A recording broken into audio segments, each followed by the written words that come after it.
Hey there, NPCs. Welcome to Rules of Cool, where we interview very special guests, creators, gamers, designers, and world builders. I'm your host, Rem, and today we'll be finishing part 3 of our Shadowrun 6th World character creation session with Shadowrun errata manager Hal Nelson. What's your name, Hal? I don't remember. You're pretty close. Don't forget that you can build your own character with Shadowrun 6th World Core Rulebook Seattle Edition. You can win a free copy today by typing hashtag RemPC in the chat for a free entry to win. The drawing will be done at the end of today's episode of Shadowrun Emerald Glitch, coming up right after Rules of Cool. You can also get bonus entries by donating bits or subscribing. Every 100 bits gets you a bonus entry to win, and subscribing gets you 7 whole bonus entries. Now, in Rem Alternis news, Subversion, the new cyberpunk fantasy TTRPG by Fragging Unicorns Games, is now live on Kickstarter with only 7 days left. I know it's only a few left, so don't miss out. Build your community and subvert authority at every turn in this gritty Neo-Babylon setting. Head to the link in chat and back now before the campaign ends. Exit Vector is the aerial combat minis game coming to Kickstarter March 28th. Give your pilots some much-deserved attention as you use this rules-light game on its own or as part of your cyberpunk role-playing game. Get your rigor on with Exit Vector and follow the link in chat to check out the project. Don't forget to enter your email. Well of the Worlds is also coming to Kickstarter on April 4th from Mobius Worlds Publishing. Powered by Prowlers and Paragons Ultimate Edition, this TTRPG setting transports characters into a new fantasy world where they discover that they have powers they didn't have in their home world. Inspired by Japanese isekai portal fantasy stories, this is a world of adventure for you to explore. Learn more by visiting the link in the chat and following the project. And finally, Battletech is returning to Kickstarter next Thursday, March 23rd, premiering at Adepticon in Chicago. This new Mercenaries campaign means more minis, more maps, more stretch goals, and more fun. So check it out at the link in the chat and don't miss out on the launch. Now, time to get right into our conversation for this week. So stay tuned, RemPCs.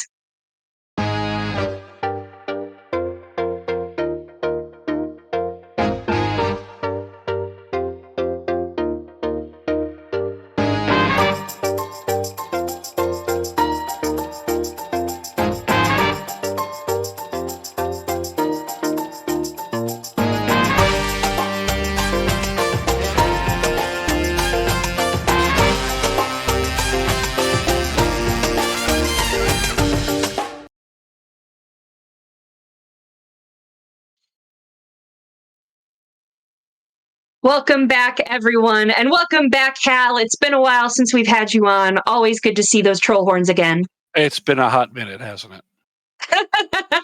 So long that you can't even remember what we're building. I legit thought we were building a maid. That's how poorly I remember this. Well, lucky for you, I remember where we were. We were building, named by chat, Gruff Billy, the troll rigger. And we got through, in episode 1, we did attributes and qualities. We did the priority chart. I think actually we just did attributes and the priority chart in episode 1. Episode 2, we did the attributes and the skills. And now we are moving into gear. So I'm pretty excited. We've got this nice chart up here on the screen where we've got our kind of summary of our data here. We've got our attributes. We've got our initiative rolls and stuff like that all calculated. We've got our qualities off to the right of what we chose. We have a thermographic vision, built tough, dermal deposits, analytical mind, aptitude of engineering, troll with bad luck, distinctive style. He's a jury rigger, and impaired 3 for body. So that's pretty fun. So yeah, looking at our stats, looks like we have a troll who's bigger in brain power than in muscle power. But that's okay, because there's all types of people in the 6th world. Yeah, just because you're born beefy, I mean, you got to work out to put the muscle behind it. So yeah. He's working out his brain. So with that, I think we're ready to move into the gear. So what's the first thing we do with gear here in Genesis? Well, for the rigger, I see we have a new yen allotment of 150,000. That is fairly going to be tight for us because rigger toys tend to be expensive. We do still have a lot of karma, though. We do. So I'm of the school that we use that leftover karma to patch any holes that we have. So. Okay. Probably we're going to want to start with the augmentation. Let's get the archetype defining control rig cyberware as a very first thing before we spend any other money. Yeah, what's a control rig for those that aren't riggers among us? This is a cybernetic implant that is put into your character's brain. And what that does is it talks over the matrix with the vehicle or a drone that you're controlling. And you kind of slump into a VR world, and that vehicle becomes your new surrogate body. And you perceive the world through that vehicle now. And you can do superhuman stunts with it. Plus, you can fly if you're doing in a flying drone or whatnot. So it's a very fun augmentation to get. Neat. A rigger does love their toys. Yes, and with our budget, there's only so much we can do. The rating tells you how big of a bonus you get. If money were no object, you'd obviously want the biggest one there is, but money is an object in this case. Should we spend some karma converting to new yen now, or wait till later? Let's wait till later. Let's start with a rating 2, so that we're seriously invested as a rigger, but we could stretch out our very limited funds by making that a used grade implant. Gross. Yeah, that's going to save us a whole bunch of money at the cost of it costing a little more of our finite essence. But I think this is a trade-off that's going to be worthwhile. Okay. So we have a rating 2 control rig. Mechanically, yeah, that's going to give us +2 dice on our tests to control a vehicle. Piloting tests, gunnery tests, dodging attacks. That's all very, very, very useful. Okay. And even though we did that as a used grade, that took almost a third of our money. So probably don't want too much more cyberware or bioware. I think let's go to drones and vehicles. That's going to be our next big investment. And at this point, we have to come to a decision. All right, I'm ready. Just like there's all kinds of archetypes. Once you decide you want to play a rigger, there's all kinds of riggers. There's riggers that specialize in driving drones. There's riggers that specialize in driving vehicles. Yeah, go ahead. If I'm a new rigger, just getting my start in the shadows and with limited amounts of money, then maybe I want to get from place to place so I can get a job and I'm a driver to start with, but my dream is to have really nice drones. All right. Probably a good starting point for someone new to the game is to get a good vehicle that's big enough to drive the rest of the team around, because especially if they're new, quite often they won't have any vehicles and they're going to expect you to be soccer mom. So something with enough seats for the whole team is probably good. Okay. And then after that, we're probably going to want some kind of drone that's good for fighting. And we're also going to want some kind of drone that's good for reconnaissance. That fighting and reconnaissance are two areas of the game that riggers really excel in, even more so than driving, because in a lot of missions, it kind of doesn't. Driving is very. That's your plan B. That's, we got to get out of here. Let's do a getaway. If you do your job right, you can just kind of walk away with no one being the wiser. But there's always room for the combat and reconnaissance. So one drone for each of those roles, I think, is what we should shoot for. And with our remaining budget, we can do it. Okay. All right. So, what kind of car are we going to get? Well, we're going to want something with lots of seats, so that's probably going to be a truck. Hal, we've only had 3 sessions together, and we're already buying a car together. Yes. All right. What do we got? 100,000 for everything. Yeah, we don't want to spend. That Roadmaster is too expensive. We don't want that. A GMC Bulldog is a very good truck. That is like your UPS delivery truck kind of a thing, or a mail truck sized vehicle. And yeah, the Bulldog step van is under 40,000. That is something we can deal with. Plus, it's big enough for your whole team and all their gear. So I think that's going to meet our needs for now. Bulldog? Yep. Bob says that's the Shadowrunner special. It is. That is a very good choice for a new. So for drones, a good recon drone is small and innocuous. They have fly spies, I think they're called. Yeah.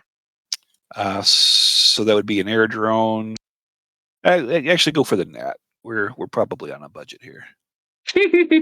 Go with the cheaper version. Yeah. Never the fly. Go with the Nat. Yeah.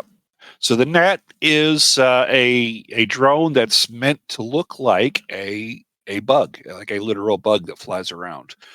So while you're doing your recon, even if somebody spots your drone, they might think, let's say there's somebody like a bee got in here, and that may or may not be a big deal, depending on the nature of where that bee shouldn't be. So note to self, if I'm ever playing Curie and I see a bug flying around, shoot it anyway. You never know. Poor bees. Yep. So this is dystopia. That's a very good, and since it's so small, it can fly through a window that's been left crack, or maybe even crawl under a door. Very, very useful thing to be able to send a remote flying camera. Nice. Okay. And probably the best drone for something that can fight would be a roto drone. Roto drone, yeah. Medium drone. Which you folks can get your own roto drone mini in the upcoming Exit Vector Kickstarter campaign. Yep. MCT Nissan roto drone there. All right. That is a much bigger drone. It's about the size of a flying trash can, so it's not stealthy or anything, but it's big enough to put some guns on. And if it comes to a fight, that'll be way more useful than a little bug. Fair. All right. So that actually leaves us with a good bit of money for other essentials like fake SIDs and comlinks. Yeah, so that's what I was about to segue into. Let's go to wherever the Matrix gear is. Yeah, electronic, technical, probably. We are going to want to get a good remote control console. That's for remotely driving those drones that we just bought. So what's the difference between RCC and what we got in cyberware? Well, the cyberware allows you to take over or take on the drone as a surrogate body. The RCC is like literally your radio control. You're going to need that to broadcast your signals and receive the feeds from the drones. Gotcha. Obviously, the nicer equipment you can get, the more expensive it is. I wouldn't spend more than half of what we got left on this, but this is a very important piece of our gear, so it's worth spending some money. Actually, what's the rating of the Drone Master? Can you click on it? rating for a Rating yeah 30. for a new rigger that might work. That's actually let's leave as much money as we can for the other. So, let's go with that drone master. That's going to give us some matrix attributes. Not on the high end.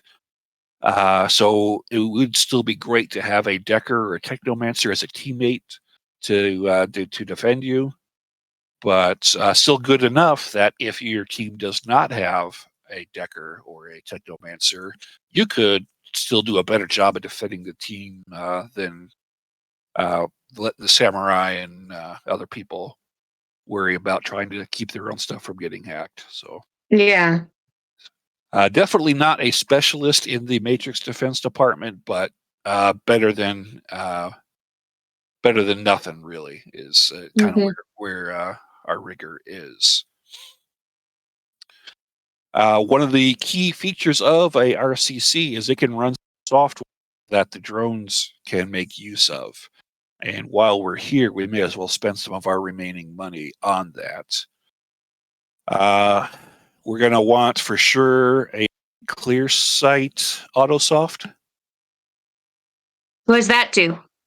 That is the autosofts are basically giving your drone skills. Okay. Like So, programs. right. So Yeah. if we have a recon drone that can't see anything is doing a poor job. So we want our recon Oh, drone to be able to see things. fair. Yeah, the autosoft is under the circle. There you go. Clear sight. Yeah, let's do rating 6. See how much that costs.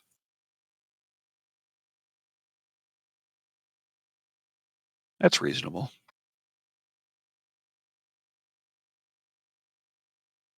Okay. All right. So our fly spy can see now, or our NAT, MCT NAT. Yep. Well, the I fun don't want to thing get is, sued by whoever makes fly spy.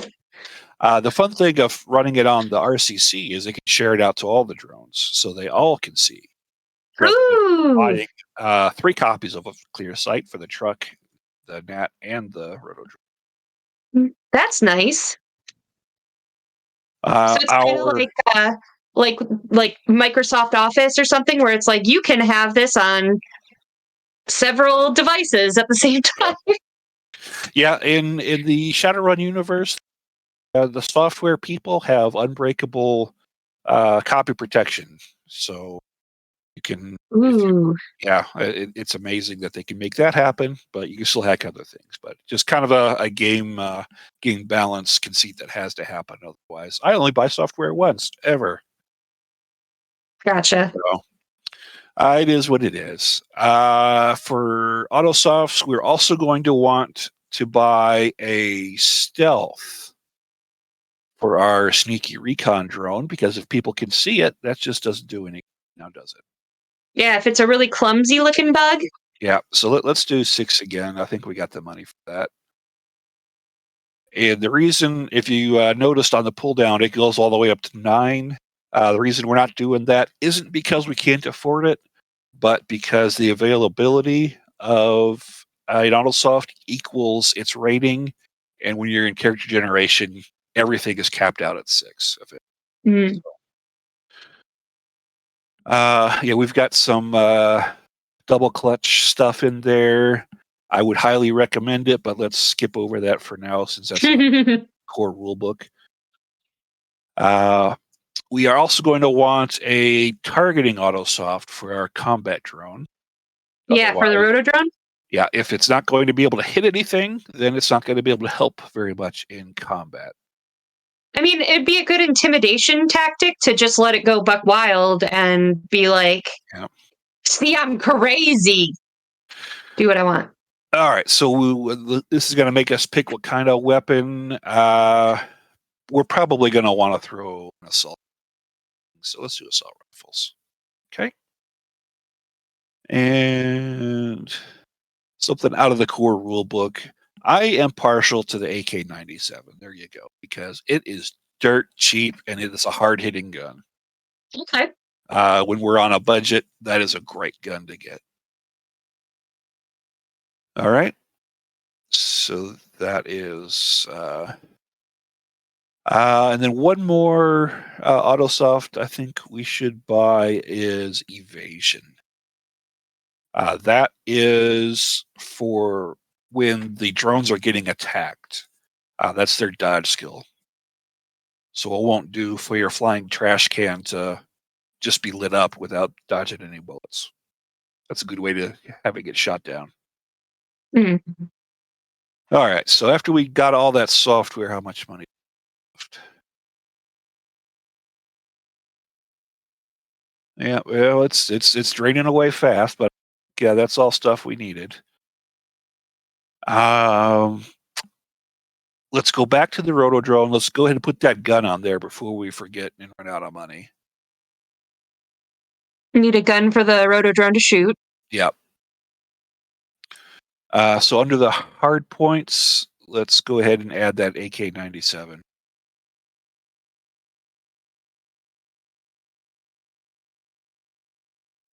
Oh yeah, okay, yeah, we got to do the weapon mount. I think that'd be standard for assault rifle. And then in the weapon mount, we put the AK-97. Mm. It gets a little probably too complicated, but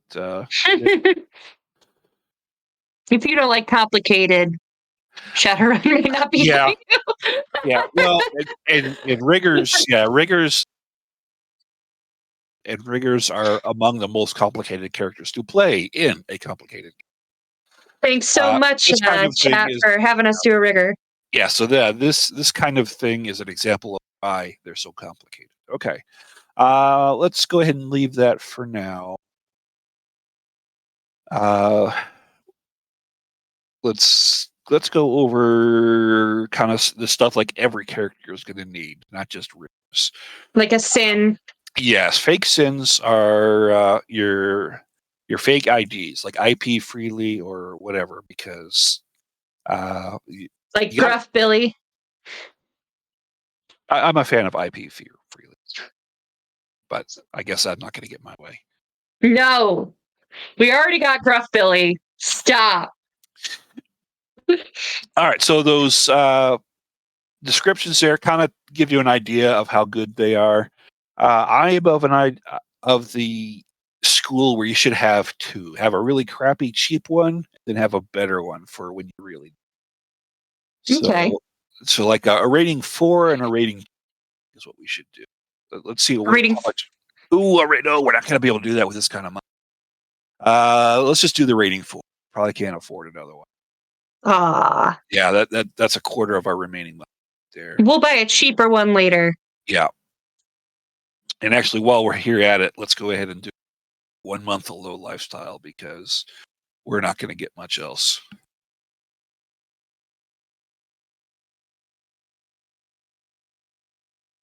And then the name on the lease could be that fake sin we just bought. There we go.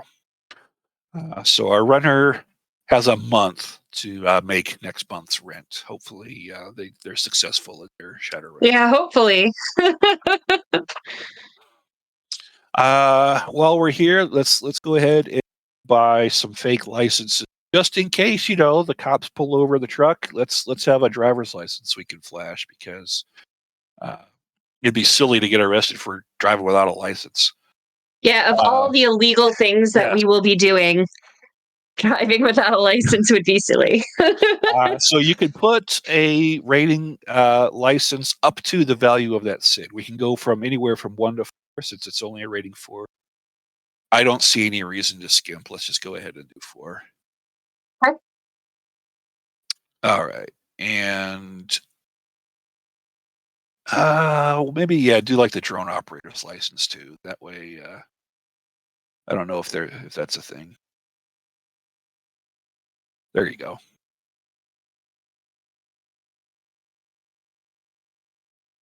Oh. So that's good. So like if we fly our drone really, really high where they can't see the gun, and then they're like, do you have a license for that drone? We could be like, yes, we do. Please leave me alone now. You see nothing. Yeah. Exactly. Okay, let's go to. There should be like a general gear section, probably equipment. We're gonna need things like armor. Yes. If we just hide in our car all the time. Well, that's possible, but you're probably going to get out of the car sooner or later. An armor jacket is a good, solid piece of armor and not too expensive. That's not a bad choice. We probably want some kinds of weapons. What kind of skills did we give ourselves? Let's go double check. Looks like we don't have any skills yet. We have biotech, electronics, engineering, perception, piloting, and stealth. Yeah, let's assume that.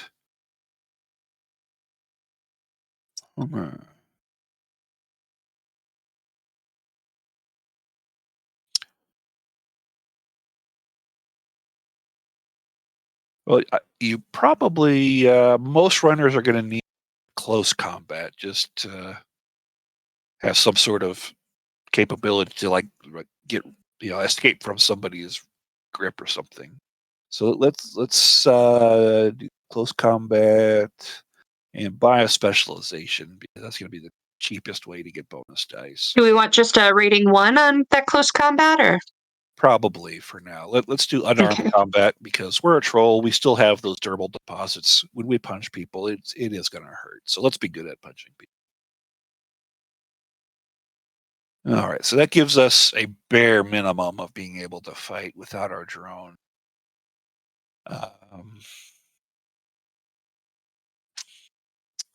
Yeah, a couple ways, some things we can do about increasing our unarmed combat capability, of course, is to buy more skill. That's going to cost us more of our karma. We can also get some augmentations like bone lacing or bone density that would make us more devastating with our punches. Let's go wild because we've got about 20 minutes left of Rules of Cool, and this Okay. should be our last session. All right. Let's go ahead and get bone lacing cyber because I'm a fan. So back to augmentation, we're going to do bone lacing, and what does this do? That is under body wear. That is going to put a lattice of metal around our bones.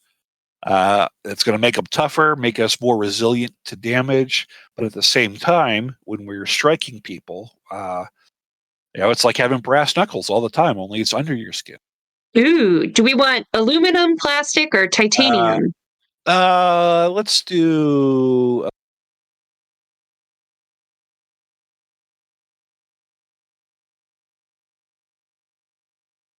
Which one? Let's do aluminum. Aluminum, okay. And yeah, we could probably get away with standard because they are essence expensive. I think we got most of our basics covered. We got our matrix. We got a lifestyle. We got a sin. There's a bunch of little piddly things like getting some contacts with image link. You know what? Let's do one more. Get a data jack. Ooh. And that way we don't have to worry about image link. Bob says, ew, used aluminum bone lacing. Did you do used or standard? We did standard, but the fact that used is an option. Yeah. Ugh. Well, it's really gross when it's used BioWare because at least metal is fairly recyclable. Like, reused organs, that's the ew. Gross. Yep. All right. So how much time do we have? Are we about done? We've got 18 minutes. Oh, we got some time then. Yeah. I was misunderstanding. Okay. So I think that's a decent start. We got some leftover money. You don't want to spend it all because you want to have some the game starts to buy some bribes or even just buy a burrito at the Stuffer Shack because you never know. Let's go to the living in contacts and do our contacts. Contacts are people that you know in the shadow community. These aren't just your friends. These are your friends who will keep your criminal secrets. So, there's some friends, and then there's some friends who will bury bodies. So your contacts are those kinds of friends. And you can pick whatever you want. Some useful things for a rigger type character is maybe somebody who owns a junkyard, especially since we're a jury rigger. Ooh, that's a good one. So our contact needs a name. Apparently, he's called Goober. You can again categorize them as whatever you want: junkyard owner, junkyard operator.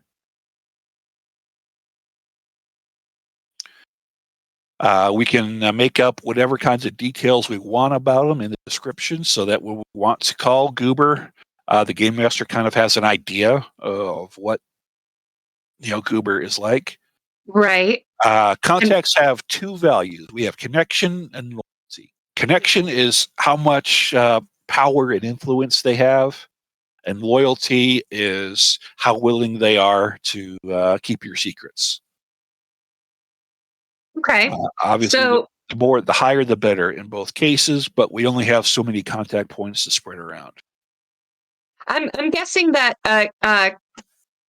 Goober, the junkyard owner, probably isn't that well connected, but he's probably pretty loyal because I feel like we paid him a pretty penny for some of our gear before. Yeah. Now, the limit on these numbers is our charisma, which apparently must be pretty high. 5.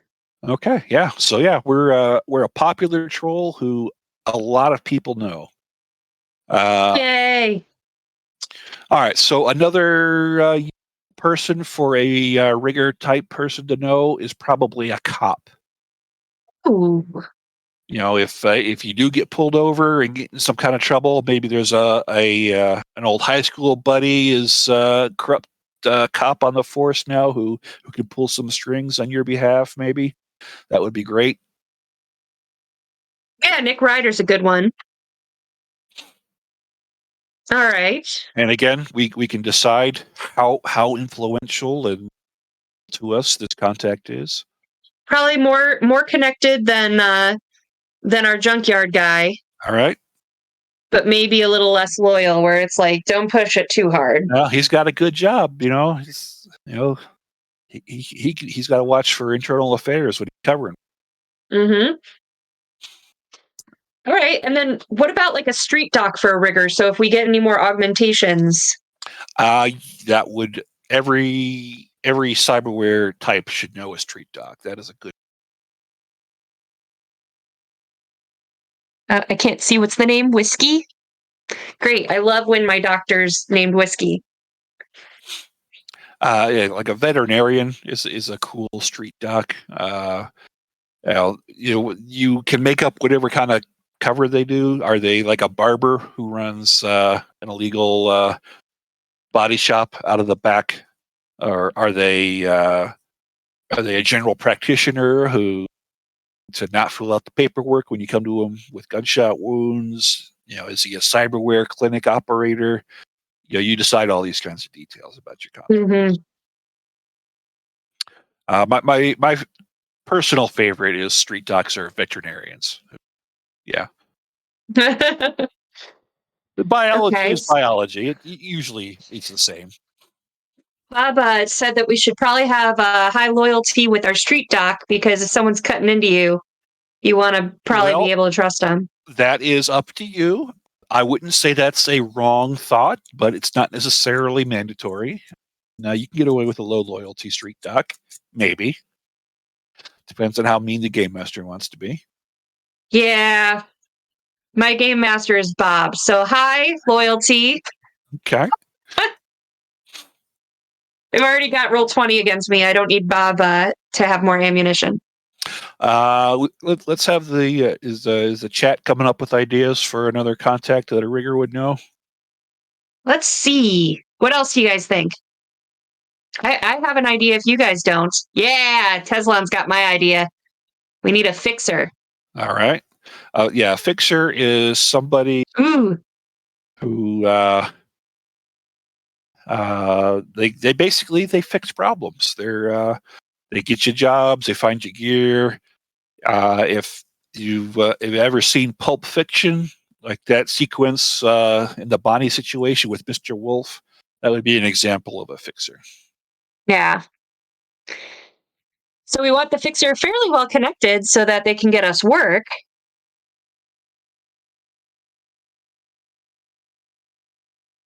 Yeah, you make your choices. Love it. And then Dynamic Reality recommended that we get a garage owner so we have somewhere to park and hide our vehicle when we are on the run. Fair? Or, just place to park the vehicle. But I'm always thinking, like, who am I hiding from? Okay. Oh, we've spent all of our points. Well, we could shave. Maybe whiskey is a little less loyal in order to have somebody else. But yeah, you make your choices. Okay, a little less loyal. And maybe Goober's a little less connected. All right. Yeah. That looks good. Do we have enough now? What 4 points? You can like do 3-1 or 2-2 for another contact. All right. Chat, what is our garage owner's name? I like Enos. ENOS for those of you with dirty minds. I was concerned. Yeah, I wasn't going to type that. What I heard first. All right, chat, last chance for name ideas before we let Tom name them.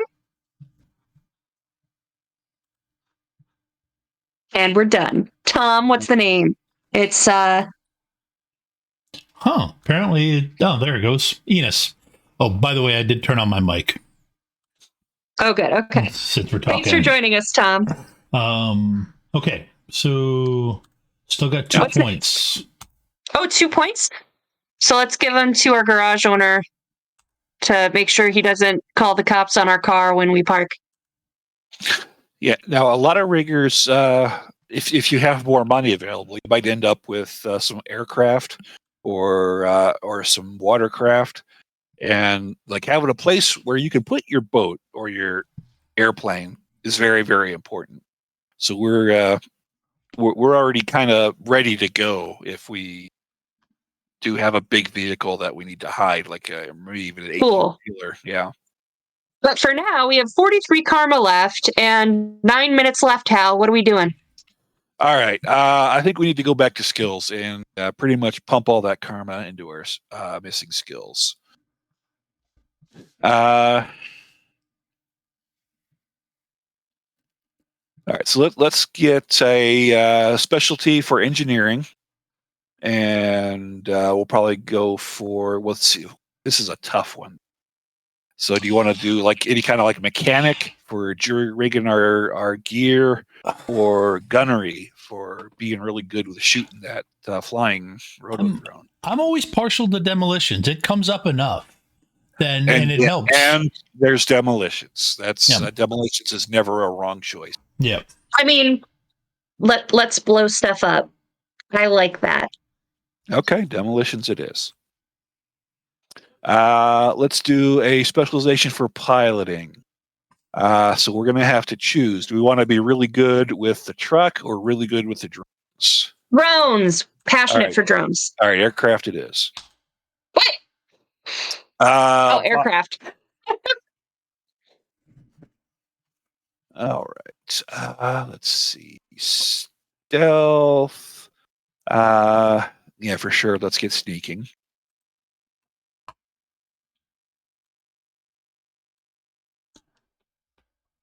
I mean, at this point, with where we're at, it's cheaper to specialize in everything. Than it is to do to up any skills, except maybe perception. Yeah, I was thinking actually maybe bump close combat up to 2. That'll cost us 10. Yeah, because it's 5 times. Yep. We could even bump that up to 3 and then just call it good. That leaves us with 3 karma. Yeah, 3 karma to save. In case we do get caught in a fight, we're not hopeless.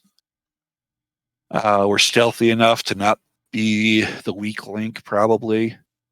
So yeah, I think there's little piddly things we could do with it still, but I think we're like 95 to 99% there now. Cool. So what do we do when we're done with a character? Well, that is a Genesis software thing, which I don't. I click the save button. Yeah. First off, click save just to make sure it's saved. Then I go back in. Looks like someone makes a lot of Shadowrun characters. Yep. But then at that point, I click finish. Okay. And does it do the thing where it yells at you if you still have karma or Nuyen to spend or something? It would, yes. Yeah. Okay.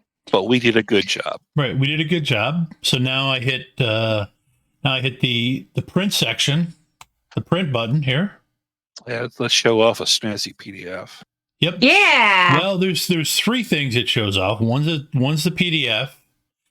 The other is the JSON export. Now, Ooh. PDF, of course, I'll go ahead and do that. You go through and you pick which things you want. We don't care about magic because we're a rigger. Yeah. Right. Matrix. Go ahead, Al. Yeah, I was going to say probably this character doesn't care too much about the Matrix. Yep. Extended gear. We don't have any of that information, so we'll just have the basics. Green works. Okay. And I click OK. And it saved it. Okay. I click OK, and now it should believe, yes, it has loaded it in. And you have to bear with me for a second, folks. I switch to... Yeah, you got to go file manager to wherever you saved it at. But then once it's there, it is a snazzy looking PDF. Yep. No, it's coming up now. Or should come up now. I said it will. There it is. That's the PDF. All right. There it is. Yeah. Yep. Now, very pretty. Yep. Now, if you're going to play this on Roll20, then you click in here. Now we'll swap it back now. And there's really good 6C support for Roll20 now with more coming. Yep. But the character sheet made by our friend Chuz will accept a JSON export. So you click that. And then you're able to upload it into Roll20. Yep. Then it'll pop immediately into the it's not giving me that option, but then it'll bring up in Notepad the JSON that you can copy in. Okay. So, well, cool. So I think what we'll do is put Gruff Billy on our Patreon. So if people want to go see the details and watch it along with the videos, see if they can kind of recreate what happened and really understand Genesis, we'll put it there. And you can find our Patreon. I'll drop the link in the chat at patreon.com/RemAlternis. But anything else you want to say overall about character creation, Hal, before we say goodbye? Well, this the Genesis program we were using, we were doing one of many different ways that are available to build a character. We did the priority build method where you pick A, B, C, D, and E. There's another way you can build a character depending on how your campaign wants to do it. The sum to 10, where each A is worth 5 points, B 4 points, and so on. That way you could pick multiples of the same tier, and you get a little more granularity in your choices that are available. Okay. If you have the Six World Companion, that book introduces a lot more options as well. There's a karma build where you just have a big chunk of karma, and rather than picking priorities, you just spend your karma on your attributes and your skills and buy new yin with it as you like. Oh, neat. And last, I think this is my favorite. It's the most different, is the life path method, where you just you pick some events to happen to your character. You kind of build a story as you go, and each event gives you so many points for attributes, skills, and money. And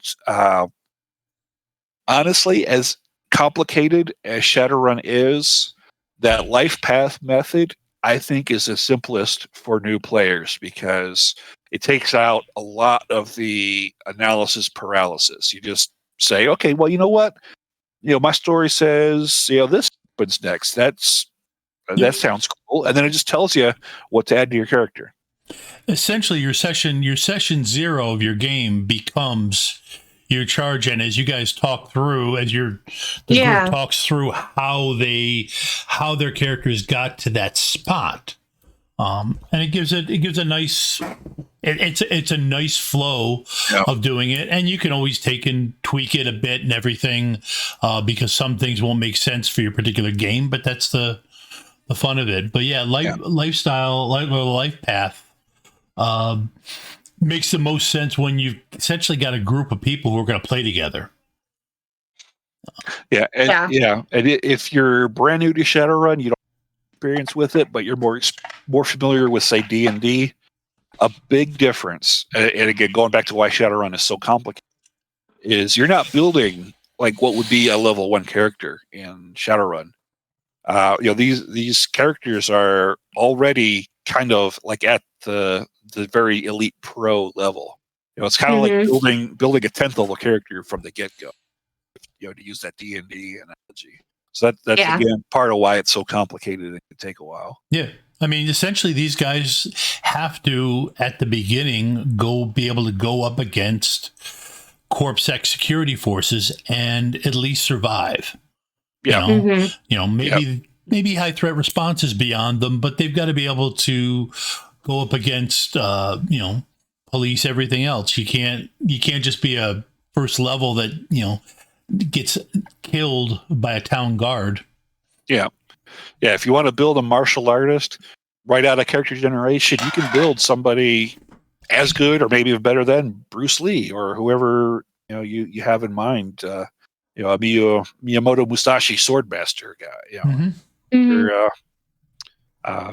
it's just a matter of how well balanced you want them to be. You could throw all your points and make someone a super punchy character that has no brain cells and no personality whatsoever. Like, you can do that, but there's going to be challenges with that in some of your roles and stuff. Indeed. So it's your play philosophy is gonna it's gonna impact your character. Like, do you want to have one thing and that's what you do and you're unstoppable at it? I don't think that's much fun personally, but that's I'll tell you what, other people do think that's a lot of fun. So I like characters that can do a little bit of everything. Of course, that means you're not going to be unstoppable at probably. Right. But I can just try jack of all trades. Yeah, I like jack of all trades characters. Yeah. Well, and you never know. Sometimes the dice are with you. Yep. Well, thank you so much, Hal. Thank you, Tom, for piping in with your expertise too. Honestly, there are several great communities out there. If you want to learn more, build your own character, and start playing, a couple of them are, first of all, you can listen to the Shadowcasters Network on YouTube. We have Shadowrun History podcast that's called the Neo-Anarchist podcast. There's current events of Shadowrun in the Arcology podcast. We have actual plays that are beginner-friendly that you can follow along with and see how they react to some of the challenges. And then there's also our Discord server. We have lots of experts, including Hal and Tom, in our Discord server for you to join in and hang out with us and ask whatever questions you want. There's the RunnerNet server on Discord, and they offer a ton of games to play and will help with character creation as well. There's also Shadowrun Missions Online, which will also help you create a Shadowrunner that is missions legal, and you can play in some of the games that are the actual arcs that have been written in canon for Shadowrun. So a lot of great groups to be part of. Take your pick. Yeah, Shadowrun Missions is the organized play campaign. Can't think of words. Convention games are all Shadowrun Missions. So having a Shadowrun Missions character, a Shadowrun Missions legal character, means you can take that character to conventions and play in those really special games. Yeah, speaking of conventions, if you end up finding yourself at GaryCon in Wisconsin next weekend, I will be there. Come say hi if you see me.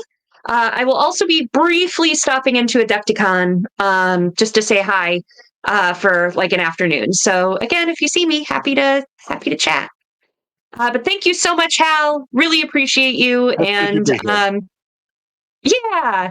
And I'm sure we'll have you back. But in the meantime, Run PCs, don't go anywhere. We'll be right back.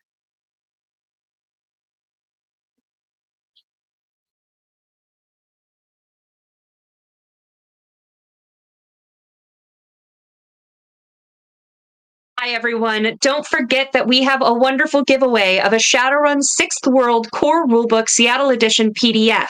This will help you create your own character and get a taste to start dipping your toe into Shadowrun. Thank you so much to Catalyst Game Labs for donating such a great prize. And type hashtag RunPC in the chat right now for your free entry to win. We'll be drawing at the end of our next show coming up right after this, which is Shadowrun Emerald Glitch, an actual play of 6th World Shadowrun. And don't forget to get your bonus entries and impact the game by donating bits and subscribing in chat. All funds help us to pay our cast and crew and keep producing content. You can also pick up t-shirts and merch at our Etsy store at realmalternis.com/Etsy.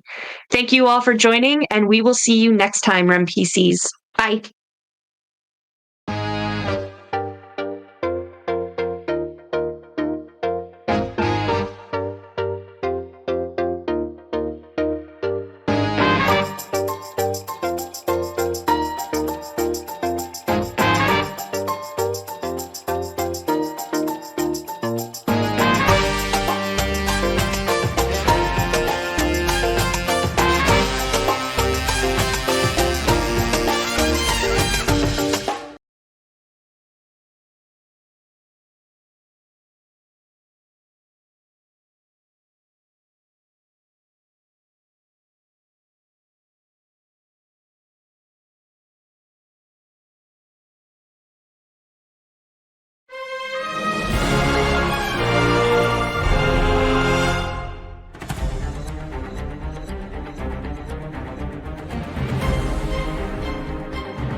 In the city of Neo-Babylon, full of powerful magic and emerging cyber technology, the authorities say that they know what's best, but only ever seem to help themselves.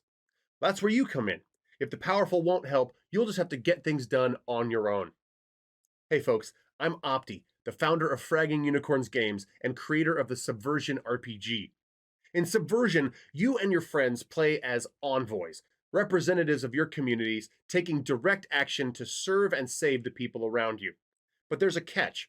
Both characters and communities have values that are important to them.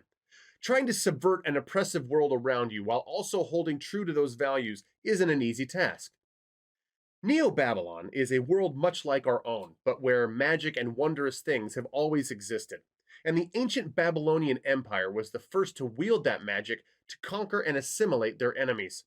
Now, in Neo-Babylon, communities struggle against oppressive arcane elites, faceless corporate masters, and all kinds of authorities that have boots aimed at their necks.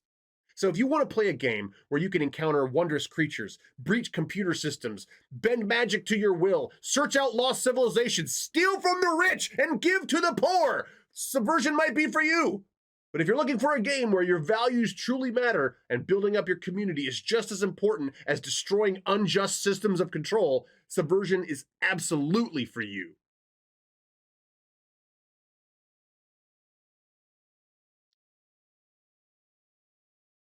Ready to level up your cosplay game? Check out the Geek Forge on Etsy.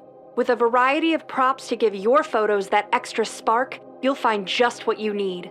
Hold magical fire in the palm of your hand, or take a potion to restore your mana. With a large variety of colors, you can choose your own magical flavor for your cosplay. Bring drama to your photo shoots with these vibrant props and more, all available at the Geek Forge. Are you ready to level up your cosplay?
What a spell. She says spell like 92 times. Spell.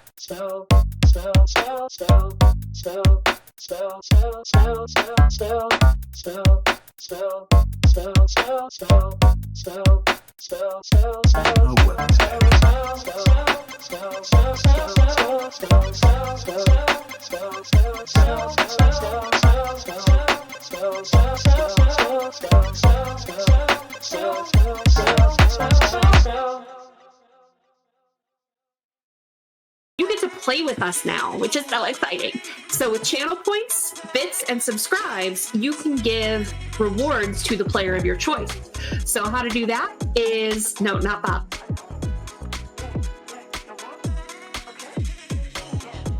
Channel points, I believe it is 500 points, gets you NERPs, which is +3 to any dice roll to the player of your choice. For 1,000 channel points, you can do a point of edge to any player.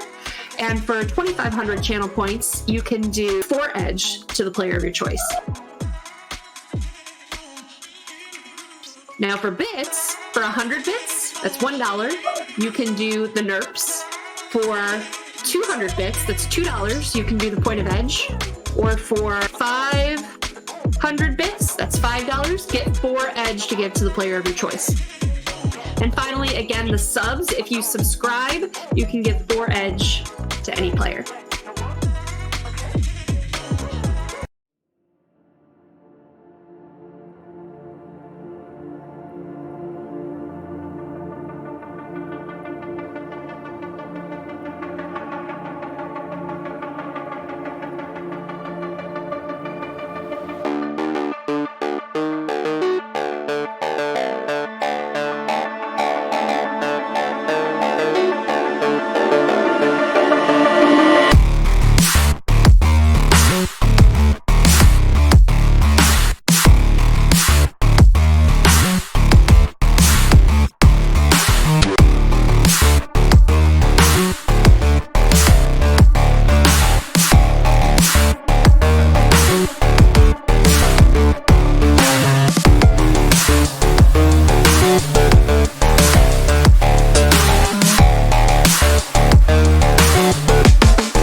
Hey there, NPCs.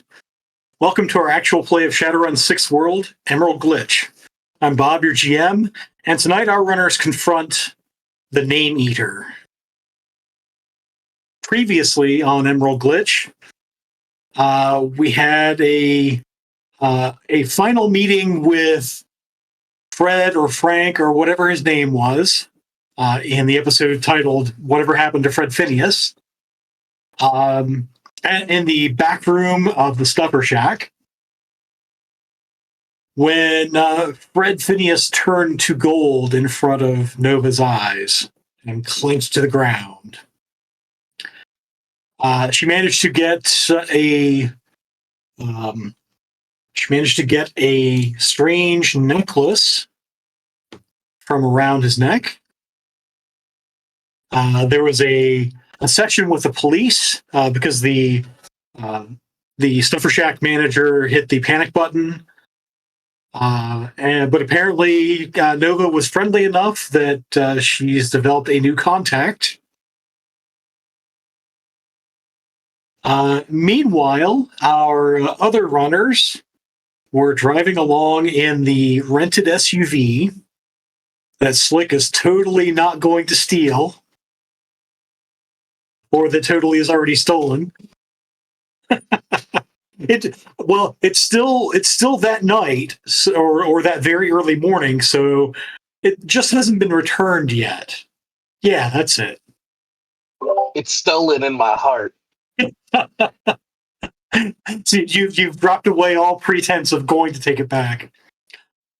And then all of a sudden, so Mr. Bell had a strange vision. And Mr. Bell and Slick both started to turn to gold as the vehicle careened out of control. Curie was able to, with a lot of effort, was able to break the spells before they took final hold on Slick and Mr. Bell, saving their lives, but causing Slick to undergo some dump shock as he was dumped from the vehicle. Let's see. Then we went to the Green Mansion, where apparently, so we discovered that Mr. Bell, Slick, and Violet are all marked by whatever this thing is. Mr. Bell apparently has been cured, maybe. But the concierge was, or at least claims to be unable to help Slick and Violet. She gave a couple of interesting options that Violet wanted nothing to do with. The first one being, hey, here's a glass of poison. Why don't you drink this and get out? The second was, you should become a green tie associate like Mr. Bell, and then I can cure you. And both people concerned were not willing to do that. So you guys left. And some favors were called in. So Nova called her friend. David Hernandez? Thank you, David Hernandez. I did not pull him up because he's not appearing in this episode. But you basically said, hey, I need some help. I got this statue I need to kill. And remembering the alabaster statue from the auction, which is where you met David Hernandez, he was willing to send something along. He was kind of vague about what it was, only saying it will not fit in a van. And our runners, or at least Curie, went to Liata's place to get some more help. And apparently Liata was able to say that the strange necklace is a strange sort of detection and manipulation focus that's probably around Force 12. But it seems not to be connected to the Name Eater, whatever that might be. And Curie, you offered to pay Liata 10,000 new yen because you wanted her to come along to help against the Name Eater. And so that's where we left off, with our runners headed toward the old greenhouse out in Snohomish, where the Name Eater is apparently being busted out of its prison by the alabaster statue. And so I'll ask Slick if there's any weapon you want the last minute to add to your drones. Oh yeah. It's there's a few things that I would like to add. All right. So I'm looking at drones, and one of the things that I'd like to add is a rack on my van, so that my drones can be deployed from the van, if that's okay. Yeah. So that's a good idea. So you don't have your van, but if you want to switch out to your van along the way, we can play shell game with that. Yeah, I like that. Ever since I'm becoming gold, I believe is what I heard. Which is terrifying. So yeah, I want to be back in the safety of my van. It's the only place I feel safe. And our friend, the movie star, left me a drone. I was wondering if that has come in yet. Yeah, so you should see it on your list of drones. It is the very bottom of your list of drones, the Shiawase Silverback. Yeah, okay. In that case, I'm just gonna add missiles to my drones, and I'm just looking up the price of that so I can take it off. So you'll also need a weapon mount for that. But since this is a large drone, I'll just say, do you want high explosive or anti-vehicle? Oh, high explosives, for sure. High explosive. Okay, so let me just...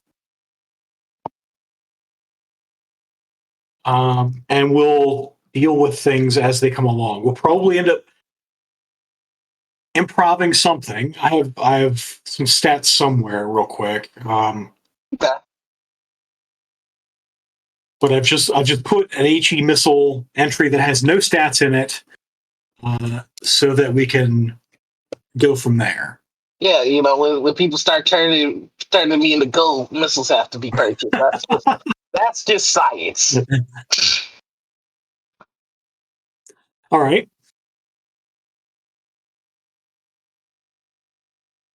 Other than that, the only thing that I would like to purchase is a Valkyrie drive for the van. Valkyrie module, sure. I just want to make sure that I have enough for it. That's a really good choice. Yeah, I'm trying not to die, despite everything. So I've added the drone rack and the Valkyrie module to the van on your character sheet. Okie dokie. So it's not on the Ares Roadmaster entry because there are two people with Ares Roadmasters. Who else has an Ares Roadmaster? Because this is gonna be a competition now. Oh, hey. The person you did not want sitting in your front seat has a front seat of her own now. So you just went off and got your own car. That's cool.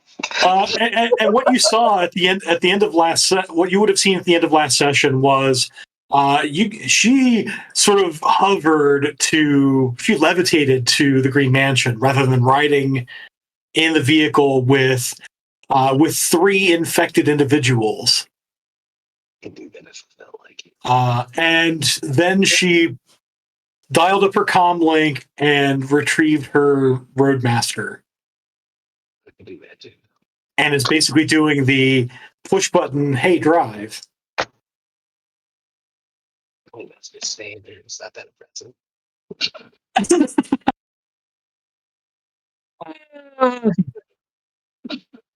All right.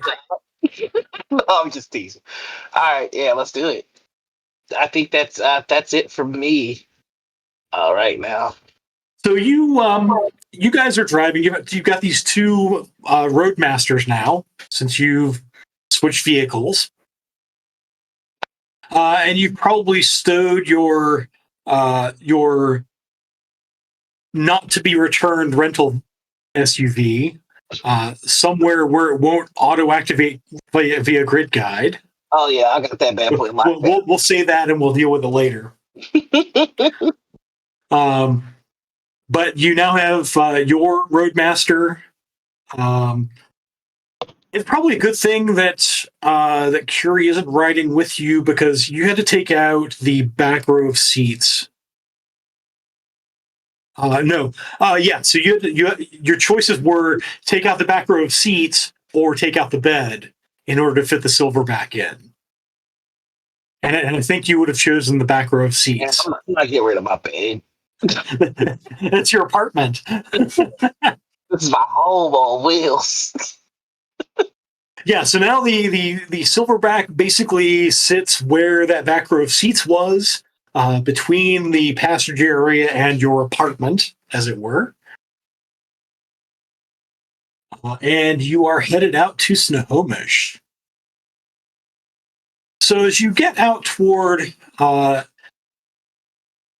you get out to Snohomish, the concrete jungle of downtown Seattle falls away, and you drive into that farmland. This is pretty much the only farmland that still could be called Seattle Metroplex. And you're getting out fairly close. You think maybe a 10 or 20 miles more, and you'd be hitting the Salish border. But you get fairly close. You pass this old boarded up talismonger shop. That's the sign there with faded lettering says Mari's Farm. And you keep driving, and it's at this point that the directions tell you it is off the paved road. And you see, as you get, basically the paved road keeps going. There's this dirt road that goes off to the side. There is up the paved road, you see a couple of structures. One on the right-hand side of the paved road is a farmhouse. Some of the runners have investigated that before and think it's okay-ish. On the other side of the paved road, maybe a couple of 100 meters on the other side, is what appears to be an enlarged circus tent. So it is, and it's not even as nice as a circus tent. It's basically sheets of canvas that are stretched up and sort of, they have to be like fastened to some sort of scaffolding, because it's fairly makeshift. But it's more or less a rounded square. And Slick, you recognize this, you think, because you think you have had a vision similar to Mr. Bell's, that you were inside this thing. So when you were starting to turn to gold, you also had a vision like Mr. Bell, that you were inside this makeshift large tent, and there was the alabaster statue there. So there's the alabaster statue. And there were these tendrils wrapped around its neck and piercing its temples. And it said to you, "Where does this one come from?" Is this the same statue that was being bid on? Yes, it was. Oh, I'm gonna. Of course, I mean it's entirely possible there are multiple of these things, but you've only ever seen one, you think.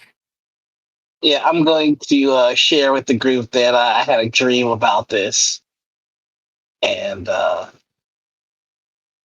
Yeah, in the dream it asked me where does this one come from, and I don't know. It sounds a lot like the dream that Mr. Bell described to you last time. I also had a similar vision. Okay, I'm less concerned about where it came from and more concerned about where we're going to send it. So, everyone know what they're going to be contributing. Anyone need to prepare? Are there any wards? Why don't you make an sensing test or an astral test? You can't just give it to me, can you? It's just come on.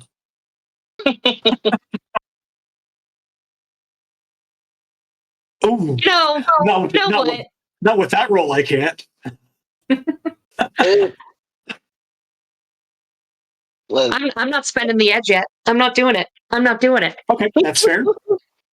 Incidentally, your edge is all back.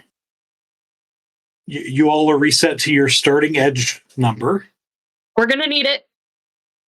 I think the only one with any damage. Actually, there are two with damage. Curie has a little bit of stun left from Drain. And I haven't marked it on Slick's character sheet yet, but Slick, you have 2 boxes of stun from the dump shock.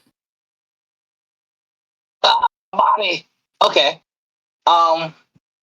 So yeah, I think Slick's just gonna kind of look around and go, do we have a plan of attack?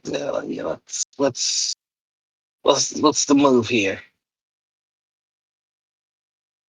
I mean, I can figure it out for you guys if you need me to. The big statue guy and the tendrils are outside, right? No, they're in. As far as Mr. Bell and Slick have told you, they are inside the tent. Okay.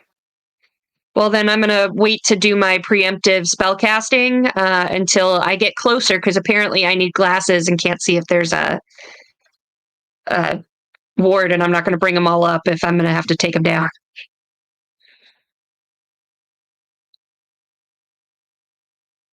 It does not appear to be warded, Liata tells you. But the rest of you don't hear this over comms, because Liata's not in your comms. I'm going to go ahead. We should get her in our comms. Yeah. And I think, yeah.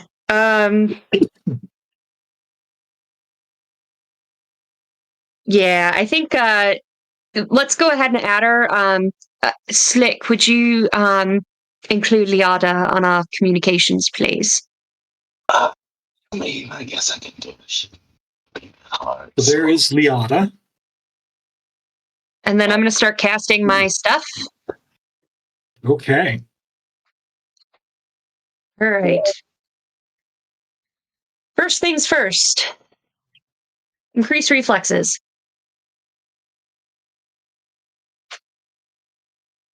I need my wound modifiers on now.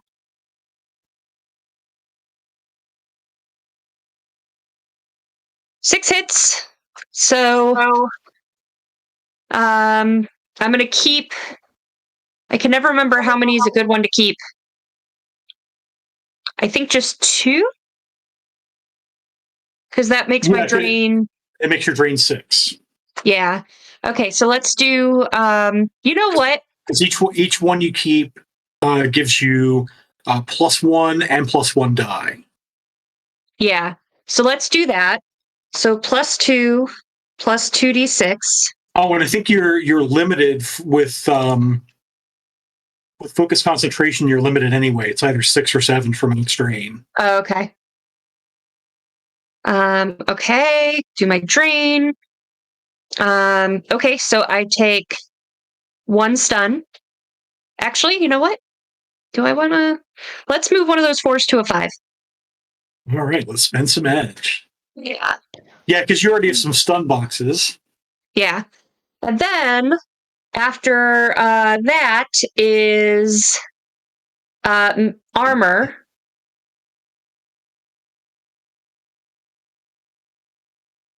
So 4 hits on armor. And roll my drain. Great. I couldn't have gotten that last time, apparently, but anything else I need to prep?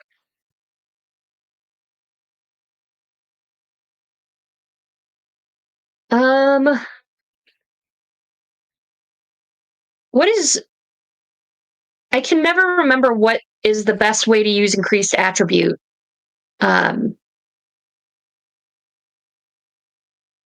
Would that be a good thing to put on me? Because I've used it on other people a couple times, and I found out that it didn't help them. So, I'm a big fan of doing that to boost willpower immediately. Because then it modifies your drain pool. That's true, and I could use to. So that would have been that technically would have been the first thing you cast before you cast the other 2 spells. Okay. I got 2 hits on that. So what does that do? Does that raise my willpower by 2? Yeah, each hit raises the attribute by 2.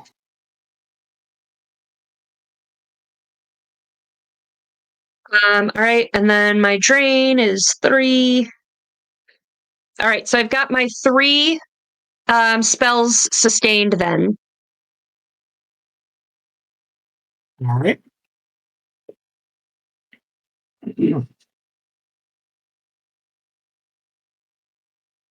I think I'm ready. I have 2 mages. I have 1 mage. And 2 spirits out. Do you remember what forces they were? Because my notes are still in. So you got a force 4 water spirit that's materialized and wearing the necklace. Yeah. Was that the only one I had? That is the only one you had left. Because you had summoned one and sent it out here before to do scouting. And then it got nuked. So you know what? Go big or go home and cry myself to sleep as Seattle gets killed. So I'm going to go ahead and do some more summoning. Okay. So that was another way you found out that. So first of all, there's no ward. You knew that because the spirit just went right through, and you know that the what you see inside, what you saw inside before it got nuked. I should have showed you this last time. Is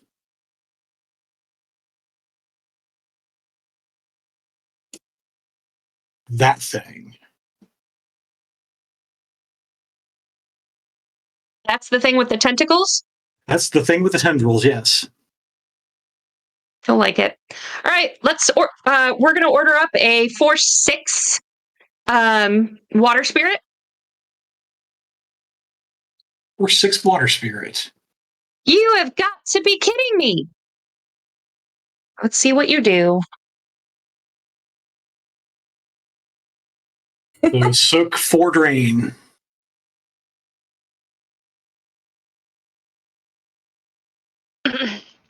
This thing is like a plant, right?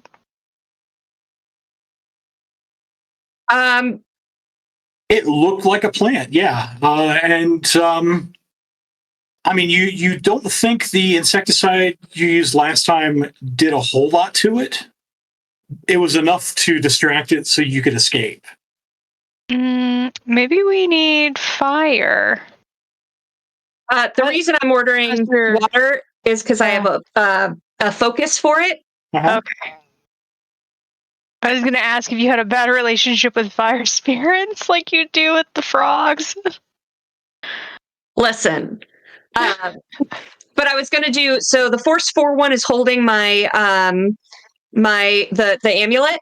And now I'm going to do a Force 6 water that can fight. And then I was going to do a fire after that anyway. So I'm going to try for the water again.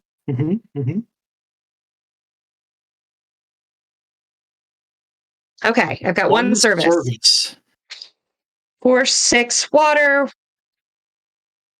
And that's probably enough to do bare bones fighting for you. Yep. Do my drain. We're good. All right. And then, so that I now have 10 points of spirits summoned, and I can have 18.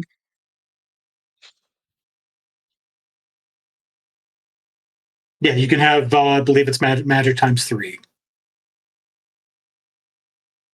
I'm going to do a Force 8 fire spirit.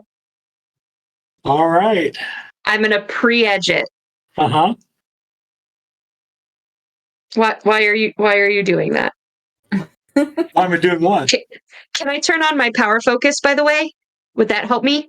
Well, yeah, that's the only thing that you can use because it's fire. Yeah. So you can't use the summoning focus on it. Right. So it's but it would 3. help. It's 3 instead of 4. Okay. Summoning. +3. And, well, it's +10 because of my pre-edging. Okay. And I see I see at least one gift coming through in chat. 3. I have 3 6s, so I get to roll 3 more dice. Thank you, chat. Yeah, you get 3 more dice, which gives you no more hits. No more hits. But it's not actually a critical glitch like it says there. Yeah. All right, so I have 5 hits on my Force 8. Mother. Okay. You knew in your heart of hearts that was going to happen. What's my drain? 6. I did know. Remember, you are sustaining that increased willpower. I did, yeah. Yep. So 6. All right, so all right.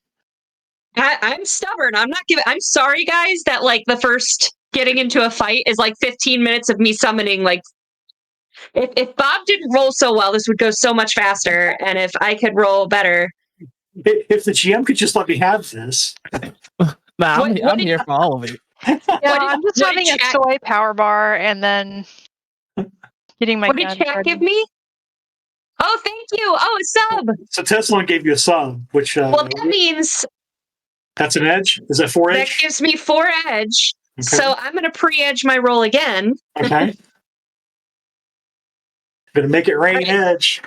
6 hits, but no 6s. Ooh, no 6s. All right. Glitch.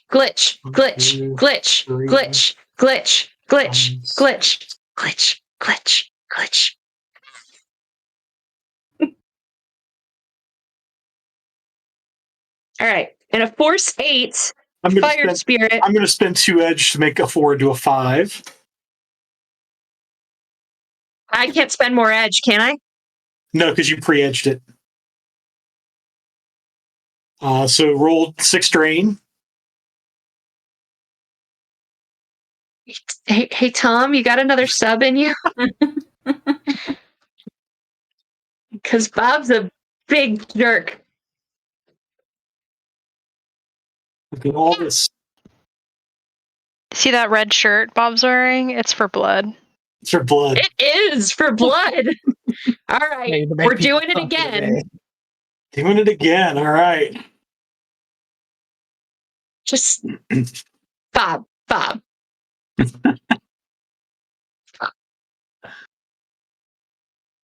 right. Here we go. Oh, I see a hype train is close in chat. Ooh, hype train. Thank you, guys. Ooh, thank you. Oh, wait, hold on. That means I need to pre-edge it, which means I need to roll 7 more dice. No. Guess who this is for?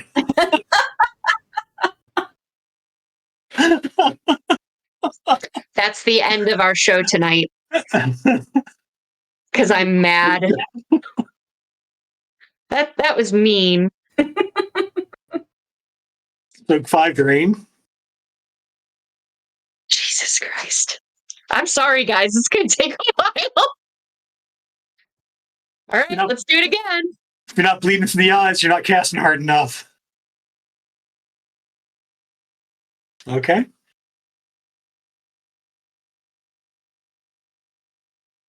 You're going to spend edge, aren't you? The thought had occurred to me. I was actually seeing how many 2s you had. because that would be awesome too. You know what? I've had my fun for this one. I'm going to let you have this one. I'm going to save these 4 edge for something special. Oh, thank you, but also, oh no. One service. I only need one. All right. You're going to need it. Okay. I'm prepared. All right. So let me generate that. Thank you.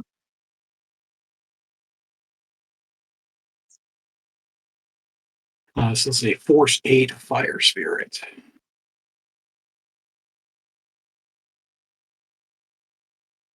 It's Tom. Hey, we're in a hype train. Thank you guys so much. See, this is why Aussies rock.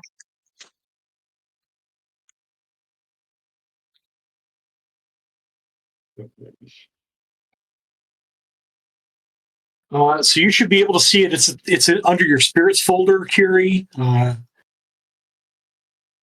Under the spirits folder. In your spirits folder, it's the top entry, the Force 8 Fire Spirit. There he is. I have not put in a token yet, so I'm going to go from there. Okay. All right. And then you've got the Force 6 Water Spirit that's also on your list already. I am opening up all 4 character sheets I now control. Okay. Let's see. So, in fact, I will give you a little bit more intel.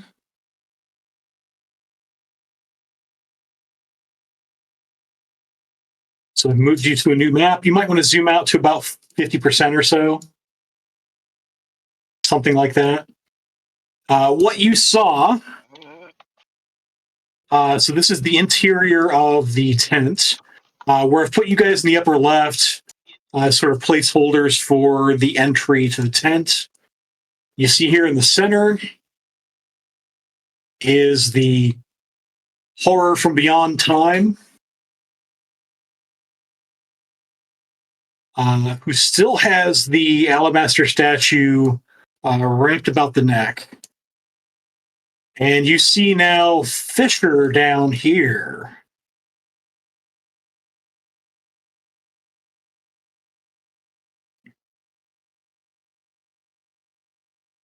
Is Fisher gold? Fisher is not gold. I guess that means he doesn't want to get tacos either. See Fisher, so I think I might fire up one of my drones. Oh boy, here we go. Oh. I said it's all sight. Well, to be fair, only one of you has seen the inside here. No, that's not true. You, when you saw the vision earlier, Fisher was asleep on a cot over here. Okay. He is now awake. Let me see. I'm trying to.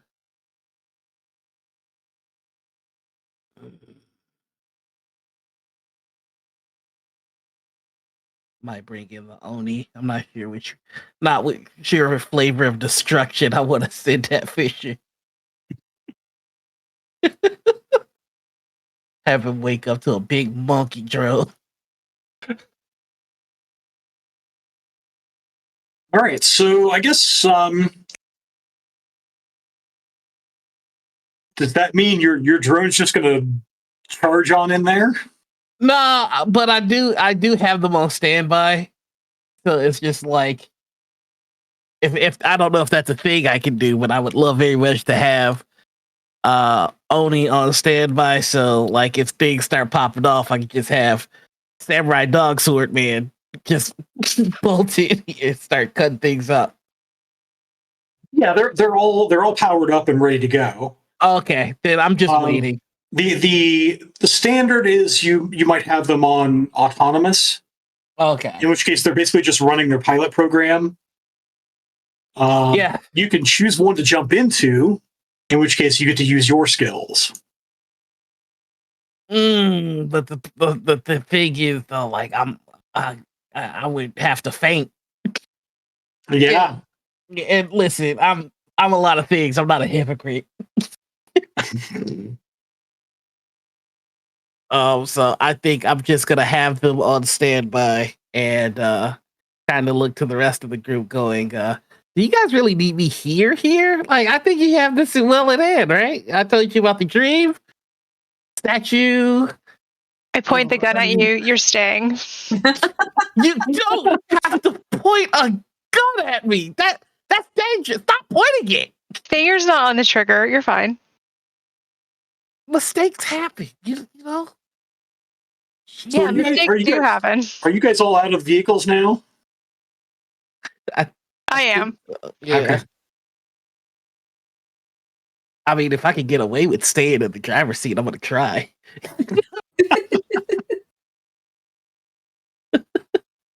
I'm guessing that's where the gun pointing at. So essentially, you saw the pistol tink tink tink taps on the window. Gotta remember to shell out for the bulletproof enhancement to this thing. All right. Can't promise when I go full monkey mode that you'll be spared, though. All right, so I'm just following the group's lead. No soft threats. Okay, let's go. And I guess no one say anyone's names, right? Why? Because it eats them. Can't eat them. Yeah, you've been told that this being is called a name eater. Yeah, I mean, I thought, well, listen, I'm called Slick, but I'm not actually Slick, you know? It can control you if it learns your name. Like, does it have to be your real name, or like, 'cause I just start assigning numbers to people. I'm like, year 1, year 2. I want to be 7. Okay, so I just put a fire spirit in front of you on the map, Carrie. Oh, thank you. And I think this is... we'll call that the Force 6 Spirit of Water. That's the water spirit next to you. And I will for tell now, them their assignment is to destroy both of those creatures in the middle. Okay. And then I'm leaving the Force 4 off the map for now, unless you really want me to put them on. I do, because who knows? He's going to hang out with me right now, and he's manifested. And if like something comes at me, like, yeah, I'm going to have it defend me, because I know that one has a couple services. So.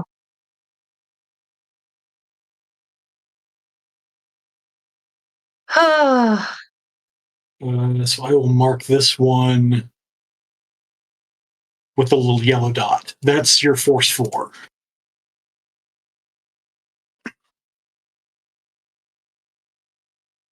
And you see in astral space, there is this... it's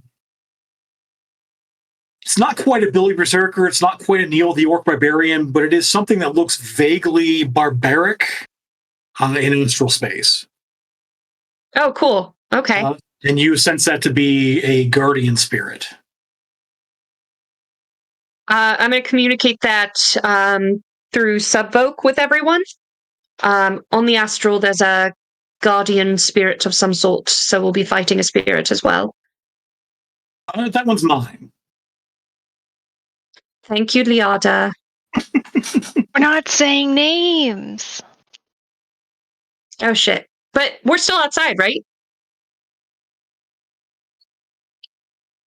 Because we're up in that corner. It's best practice. Good call. Good call. I've only got a little bit of essence left, and I don't want it contaminated. Well, Frank is the last person I expected to follow best practice. Slick, you hear in your head, Liada. Hey. That name is empty.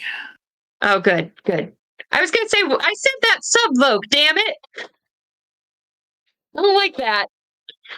Liana. Is that the person that you guys had me connect to the comms? Yeah, that's this person here. Oh. How you doing?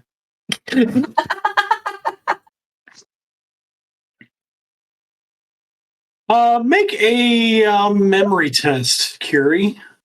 Oh, okay. Actually, the rest of you can as well. No, actually, it's just Curie and Nova, because they were the only ones who had this conversation.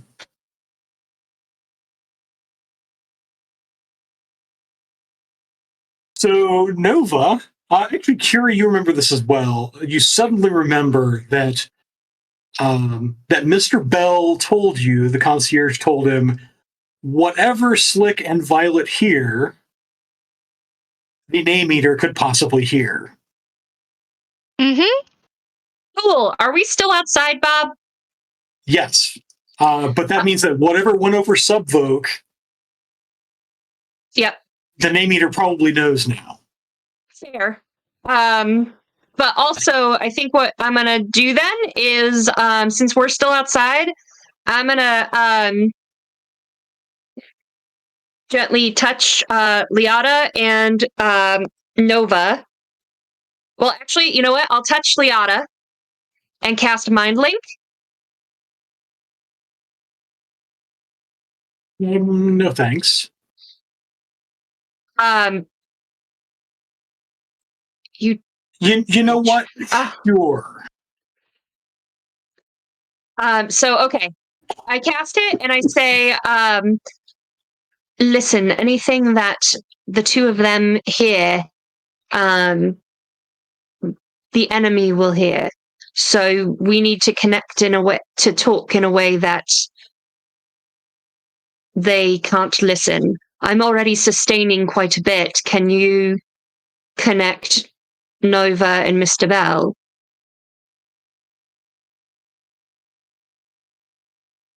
Are you asking me? Absolutely not. Oh, okay. So you just want to exclude me? That's okay. That's fine. I absolutely want to exclude you, and you. This is because of the passenger seat thing, isn't it? I see how it is. But you don't know any of this though. All you know is that Curie touched Liata, and that's it. Oh, okay, I'm just joking. All right. And we'll see. It's no palming test, but we'll do this. You guys can make a perception test if you'd like. Is this visual? Yes. Too busy talking to Liata.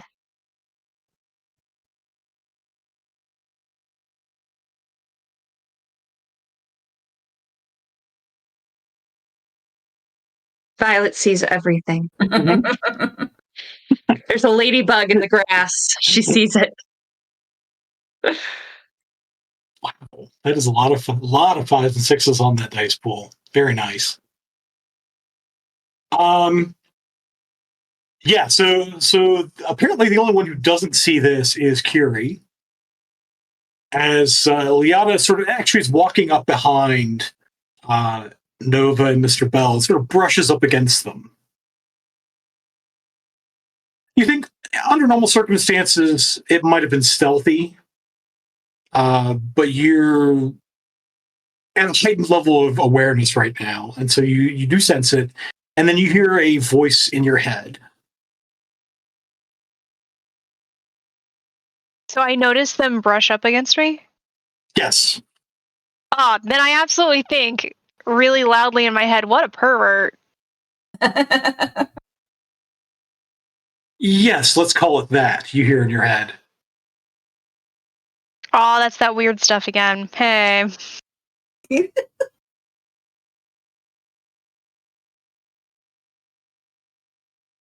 could have just asked for a handshake.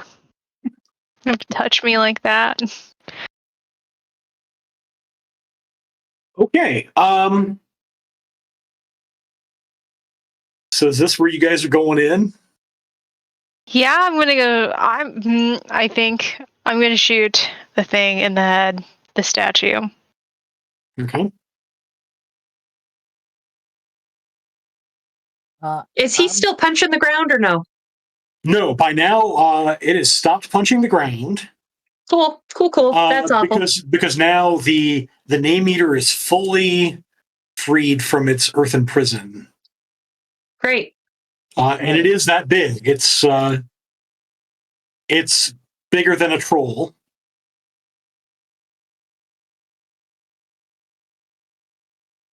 And it's just sort of hovering there above the ground with these tendrils sort of whipping out. Two of them are wrapped around the statue. The other two are free to kill us. To kill you, yes. So as we come up to our 9 o'clock hour, I'll ask people to start rolling initiative. Let me clear the track first. We'll clear the track. Be sure to click on your token and then roll initiative. But while you guys are doing that, we're going to take our first break. So that's your cue, Curie. I was so on it because you were like, speaking of, and I was like, and then you were like, we're going to roll initiative. And I was like, oh, and then I lost it. So, but don't forget, hey, everyone, that we are here because of your help. So gosh, that feels like PBS now. So we have a giveaway every episode. We are giving away today the Shadowrun 6th World Core Rulebook Seattle Edition, and that's right there. This PDF could be yours. You can run your own Shadowrun game with this. You can build your own characters. You can start to dive into the lore. So all of that stuff is free to use. Free to you if you type hashtag RemPC into the chat, and that will give you one free entry to win. You can get bonus entries to win by subscribing, which we've had a few tonight. Thank you all so much, or donating bits. All bits and subs, any money made from those goes directly to paying our cast and crew. So thank you all so much, and we'll see you back in about 5 minutes.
In the city of Neo-Babylon, full of powerful magic and emerging cyber technology, the authorities say that they know what's best, but only ever seem to help themselves. That's where you come in. If the powerful won't help, you'll just have to get things done on your own. Hey folks, I'm Opti, the founder of Fragging Unicorns Games and creator of the Subversion RPG. In Subversion, you and your friends play as envoys, representatives of your communities taking direct action to serve and save the people around you. But there's a catch. Both characters and communities have values that are important to them. Trying to subvert an oppressive world around you while also holding true to those values isn't an easy task. Neo-Babylon is a world much like our own, but where magic and wondrous things have always existed. And the ancient Babylonian Empire was the first to wield that magic to conquer and assimilate their enemies. Now, in Neo-Babylon, communities struggle against oppressive arcane elites, faceless corporate masters, and all kinds of authorities that have boots aimed at their necks. So if you want to play a game where you can encounter wondrous creatures, breach computer systems, bend magic to your will, search out lost civilizations, steal from the rich, and give to the poor, Subversion might be for you.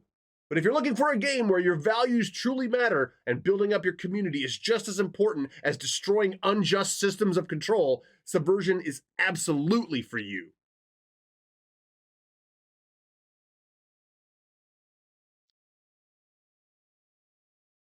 Ready to level up your cosplay game? Check out the Geek Forge on Etsy. With a variety of props to give your photos that extra spark, you'll find just what you need. Hold magical fire in the palm of your hand, or take a potion to restore your mana.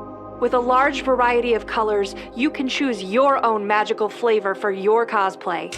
Bring drama to your photo shoots with these vibrant props and more, all available at the Geek Forge. Are you ready to level up your cosplay?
And welcome back.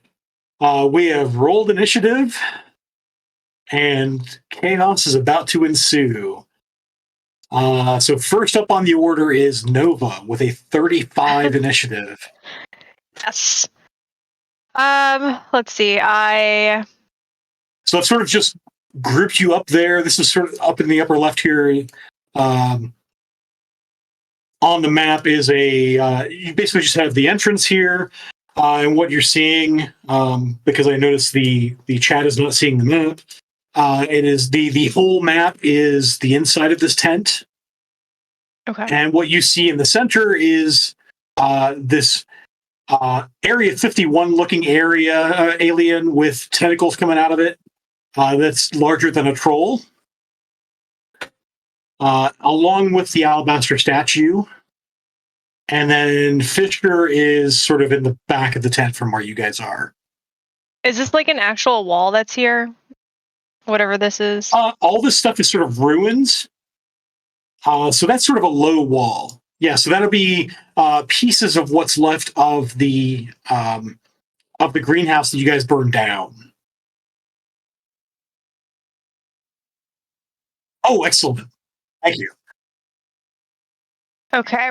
Then what is my movement? So you can, as a minor action, you can move 10 meters. 10 meters. You can spend a major action to run, or to sprint, I think it's called. And that'll give me 20? It is 15 and a roll. Ah, Jesus. Okay. And then let's see, this distance 46. What is considered medium distance for shooting? That'll be medium. Yeah, so it's where's my chart? My range chart for pistols.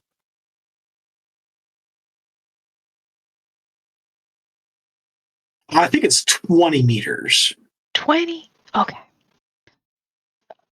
So Well, the saw there, if you moved and shot, you could do it. all right, that's what I'm gonna do. I'm gonna move and shoot. Is that 10? Yeah, it's 10. Okay.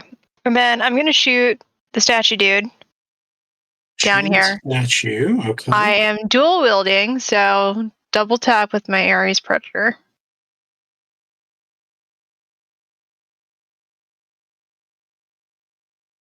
Oh! Ooh. Throw up. Oh, Throwing wow. up. Okay.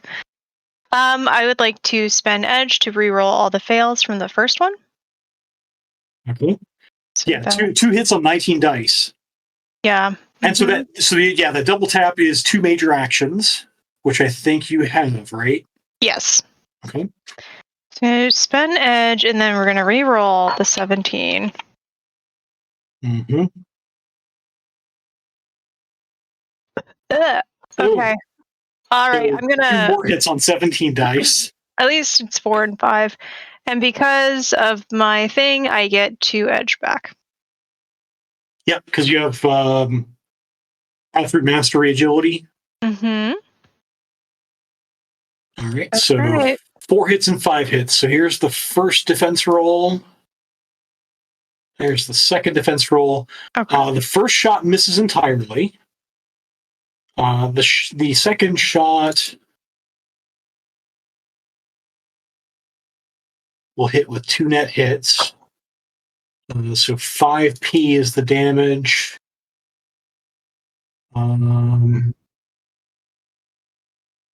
It gets an edge from that. And just rolling.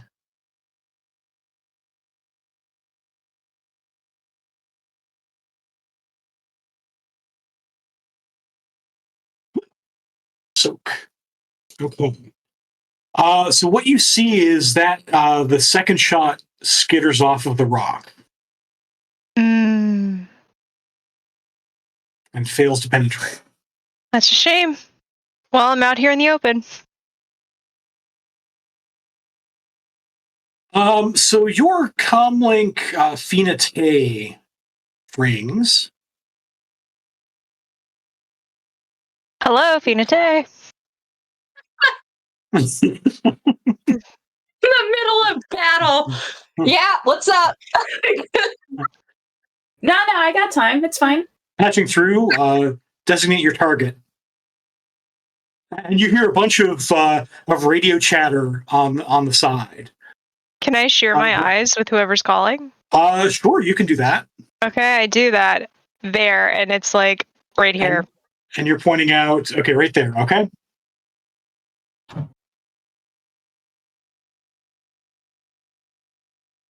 Copy. That area is a free fire zone. Free fire zone. And Mr. Bell goes in. And he will shoot. Actually, no, he's going to run up. No, he's not going to run. Well, no, you didn't tell him anything.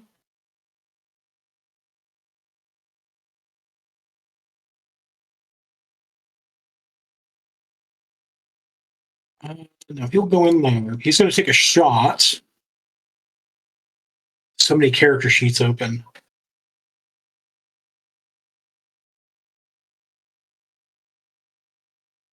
So he also has an Ares Viper. He's going to shoot at.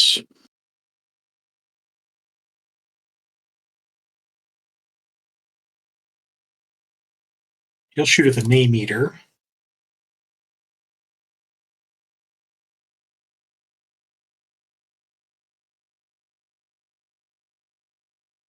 It's defense. Who is missed entirely. And it goes.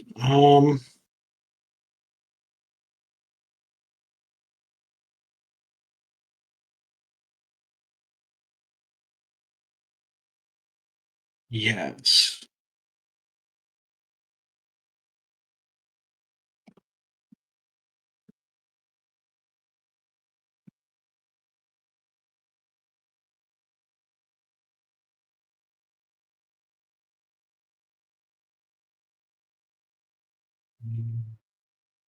More.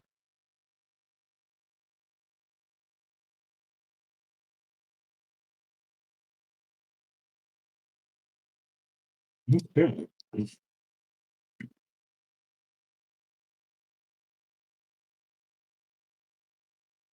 So you see Mr. Bell go stiff.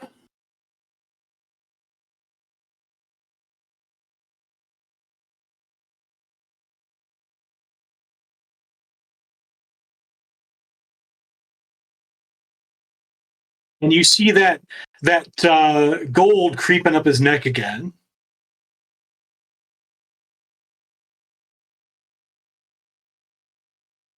The statue,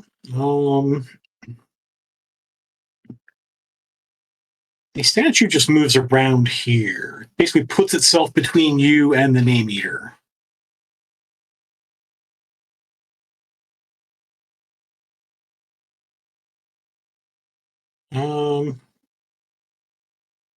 Fisher.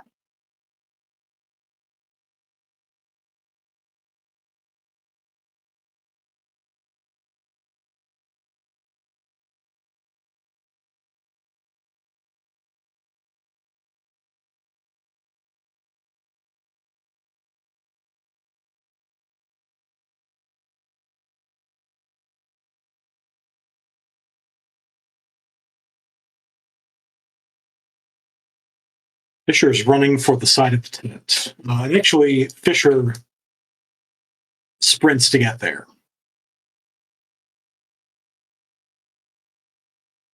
Liata.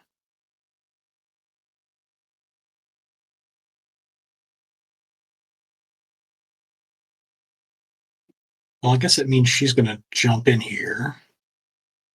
She's going to try to counterspell.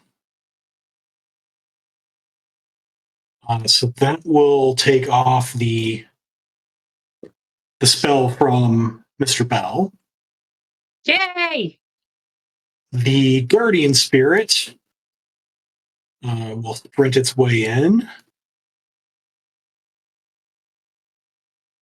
And does it have any ranged stuff? Oh, because it was technically astral before. I do have to spend a major action to have it materialize. So that's what we'll do. Slick. Okay, so things are starting to get a little real. A little bit more real than I would like. How far am I away from the car? Well, so if you were there, because the rest of the team cajoled you into going into a fight, yeah, in your meat body, you are probably you know what? You guys drove kind of off road. You're maybe we'll call it a sprint to get back to the van. All right, good, because it looks like they're busy, so now's the perfect time. If you don't leave fast enough or far enough, I'm capping you in the knee. Okay, well, man, let's see how fast I can run. But in fact, so that's a major action to sprint, and then I think you'll have at least a couple of minor actions left, and one of those will get you in the van. Yeah, so I'm gonna go in the van, lock the door behind me, and Please lie and say that you have a plan. I have a plan. You hear over comms, I have a plan. I totally have a plan. And I think I'm going to, if I can, I don't know if I can, but I would like to activate the Blackwing, the Black Hawk, because that's the one that has the old missiles. I thought that was the Silverback that had the missile.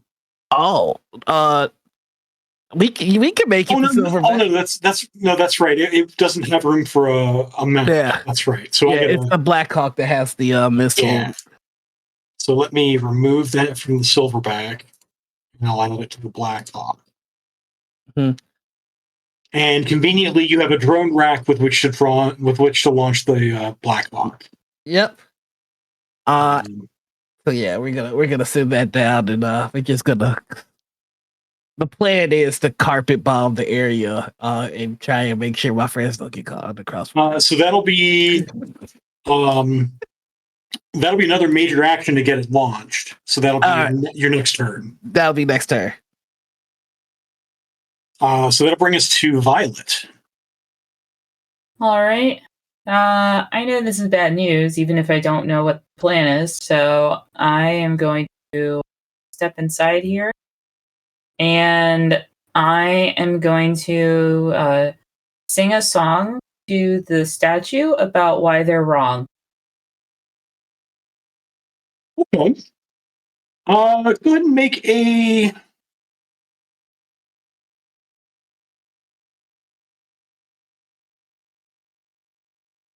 Go make a performance test. Right. And I am going to use enthralling performance. Performance.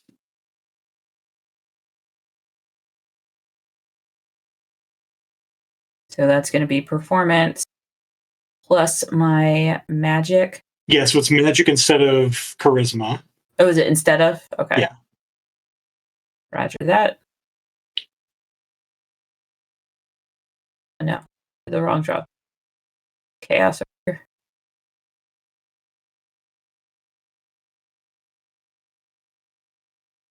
here. So I will warn you that whatever happens here is going to be canceled the next time somebody shoots at him. Sure, but in the off chance that they do something else, or hey, it's at least a little bit of diversion. Yes, and maybe it will break some sort of or interfere with the connection that's going on. So I need to make a.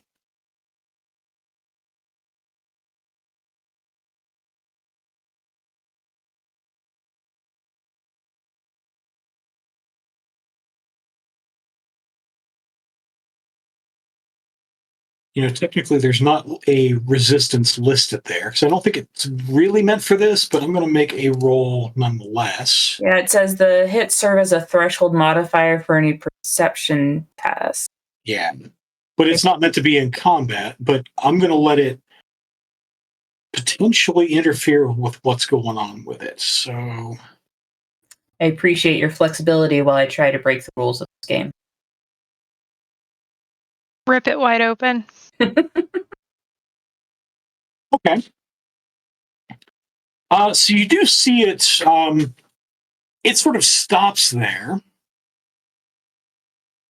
And it's sort of looking around a little bit. And you think it's sort of, you could swear it taps its foot to the slow part of the song.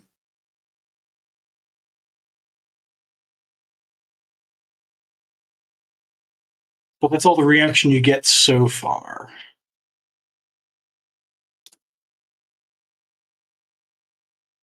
That's what happened. So did I skip Curie? I did skip Curie. I'm so forgotten. All right. Because you did your initiative after I sorted, and so it popped did. the random bottom there. I was late. So when we were in the van, Nova called her contact to set up explosives outside the tent at a certain point. Where was that planned for? Oh, that's right. You got Nova. You got from was it Freddy Two Fingers? Johnny Two Fingers. Johnny Two Fingers. You bought a satchel charge. I think that might be on your character sheet. Yeah, I picked it up. We picked it up in person. It is not laying about. It is somewhere on your person. Yeah. That you will have to plant or throw. We kind of discussed. Oh yeah. I have grenades. Mm-hmm. Yep. Let's see. It's an under grenade satchel charge. Yep, I have it right here. And where was this going to be set up?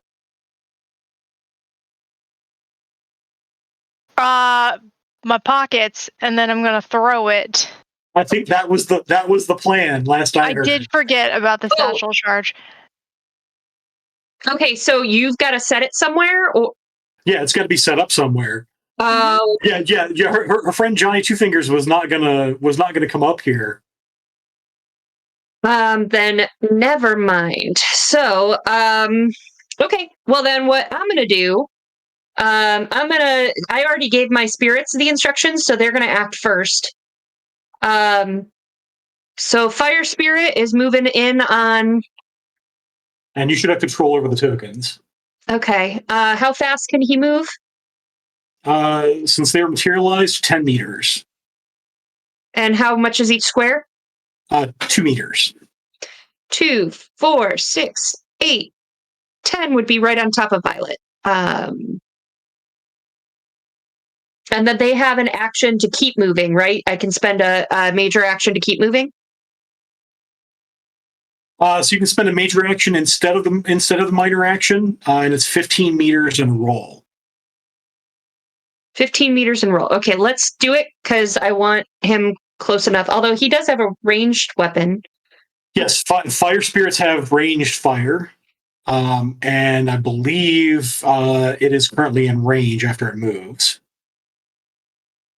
So it moved up to like here-ish. Is that right? Yeah. Oop, we were both holding it. So yeah, let's do that then. And let's shoot it. Shoot. Which target are you shooting? The name eater. The name eater. Yeah. Okay. Here we go. Elemental attack, ranged. 9 hits. That's my boy, or girl, or it. They. My fire spirit. That's my fire spirit. In some sense, spirits are how you define them, as the conjurer. I will have to ask it to define itself. All right. So 9 hits. Ooh, versus 7. Take that, name eater. Take it to the face. All right, so now what? I'm going to make you re-roll your 9 successes. Bob. You can also make Bob reroll his 7 successes. Yeah, I've spent so much edge already.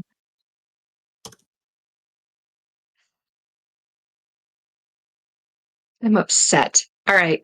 I told you I was saving it for something special. Yeah, you're a jerk. All right, so I'm rolling 9 dice.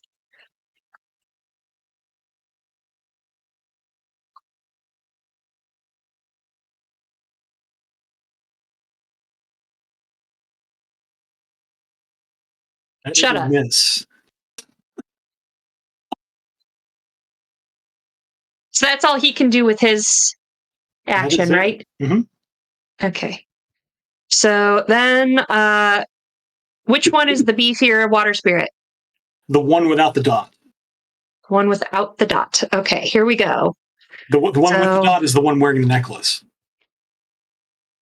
1, 2, 3, 4, 5. Can it shoot through whoever that is? Yeah, it can. It has line of sight through party members. All right. So just don't miss too badly. Yeah. What is this guy? This is the guardian spirit that just materialized. So you were told that is Liada's spirit. Oh, okay. Okay. All right. 7 hits.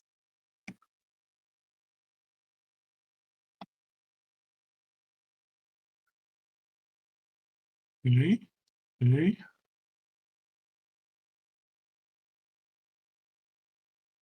Mm,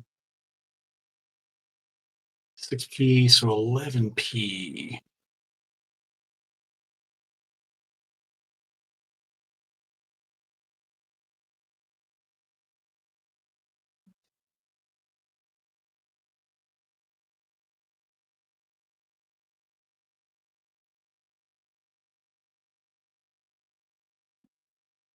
I'm better off just re-rolling 16 dice. That's better. So it also dodges that one. Hey. All right. You still need to go, and if your necklace wearer is going to go. We'll see, because depends on what happens with me and if I use a minor action to tell it what to do. So, line of sight. Because you're not ordered to do anything. Yeah. So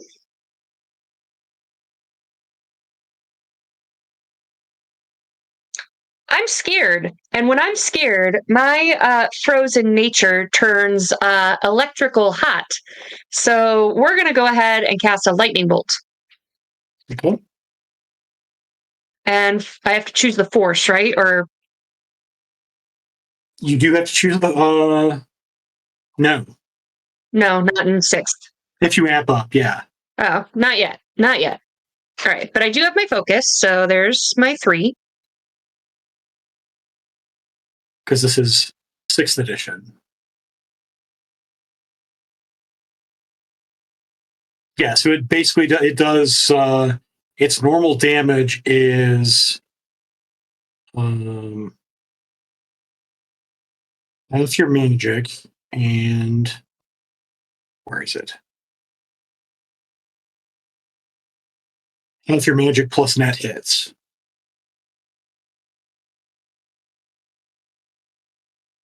Bolt.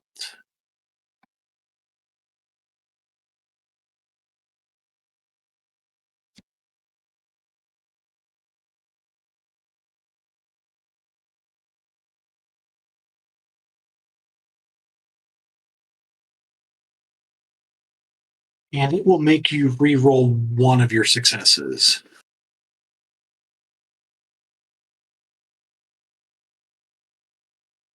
How much edge do you have, Bob? 1.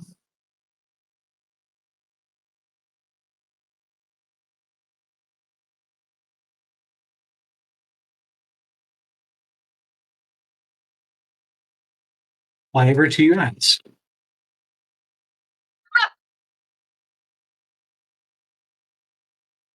Wow. Okay.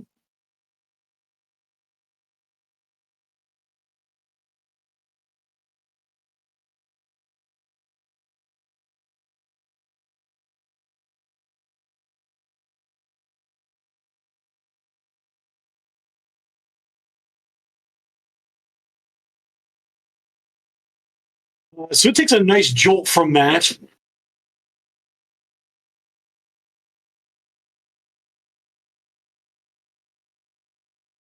And I move forward a little bit. I think I'm slow and I can only move like 6 meters or something like that. So I just move 3. Okay. And I assume Water Boy follows me. So. All right. And then let's see, at the end of the pass,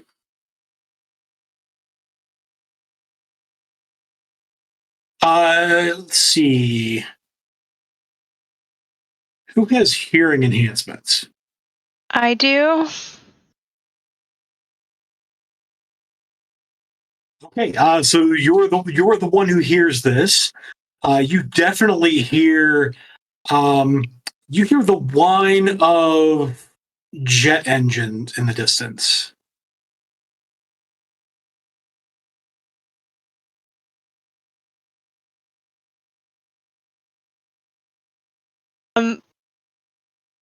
I let the Mind Link people know that help is coming.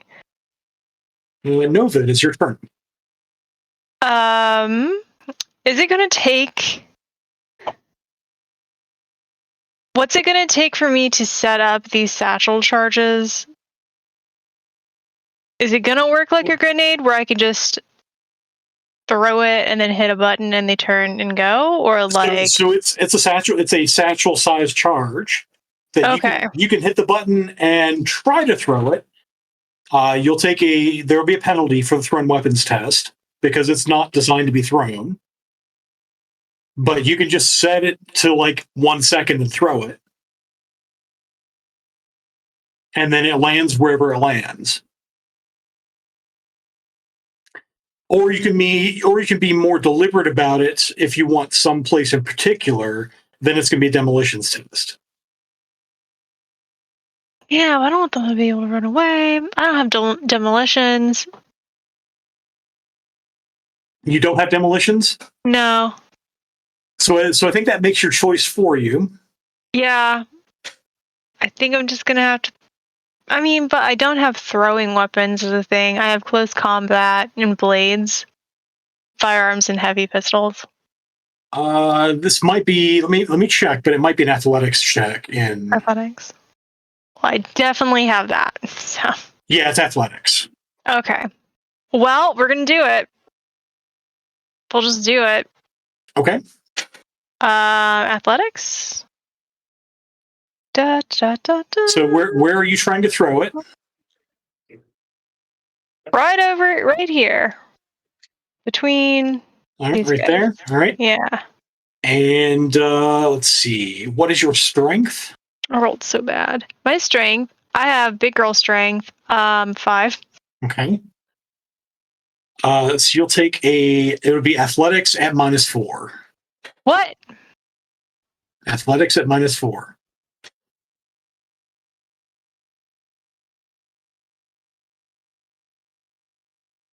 Huh. I think that leaves me with like 1 die, right? Do you have NERPs and or edge? I have edge. You did get the gift from chat a little while ago.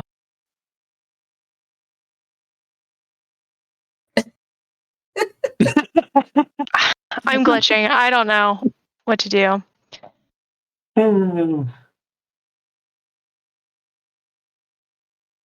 There's no way I could just walk up and say, "Hi, watch this bag for me."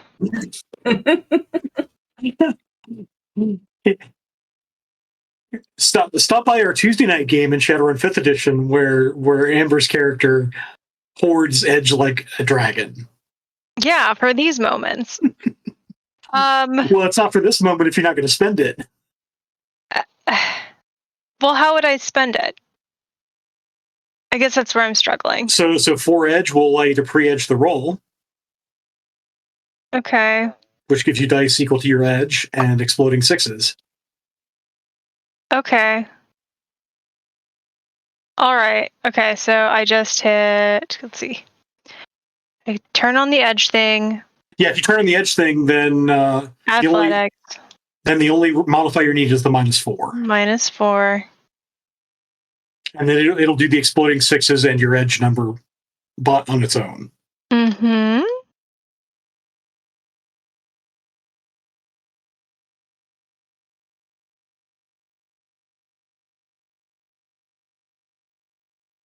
There you go. All right. So sure enough, it lands right there in the middle of them.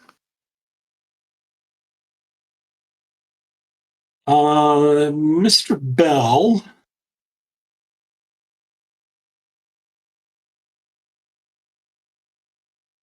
Will attempt another shot on the name eater. No, Mr. Bell will clear the area.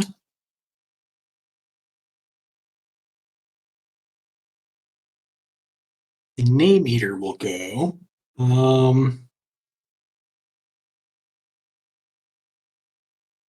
Yes. Do I need to roll this satchel charge?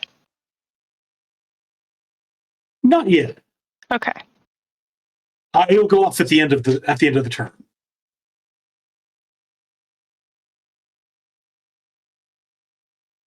The name eater will. Oh, I still have movement, right? You do still have movement. You still have a major action if you want to use it. Okay. Because you have 5 minor actions, right? Yeah. Yes, you still have those 5 minor actions, which you can trade 4 of those in for a major. Amazing. I'm gonna throw in this fragmentation grenade. Just throw another grenade, more explosives on top of it. Yeah. And do you want that to go off at the end also with the satchel charge? That'll also go off at the end. Okay, and then I run away. Unless that one is linked with your pan and is linked to airburst. I forgot how we did those. I think those were just manual grenades, so they'll go off. Yeah, at the I think so too. And then you depart the premises. Okay. All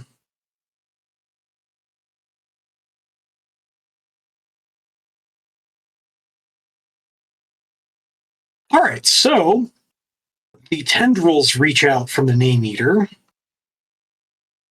And they reach out for Curie. What? Don't touch me.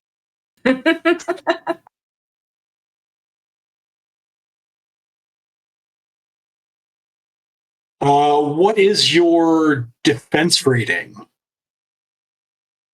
I've been terrible about tracking attack rating versus defense rating. Mind your business. Okay. It's 5. Okay. Defend yourself.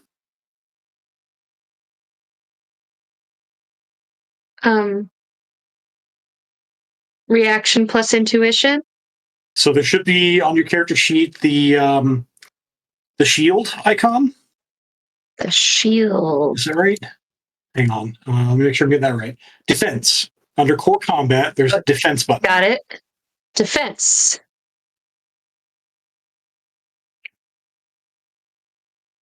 And you get 5 hits. And what is in the defense? Reaction and intuition it is. Okay. Yeah, it's automatically reaction plus intuition.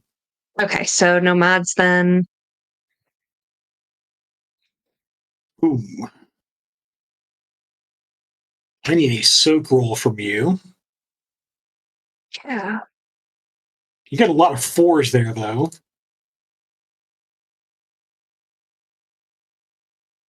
Yeah.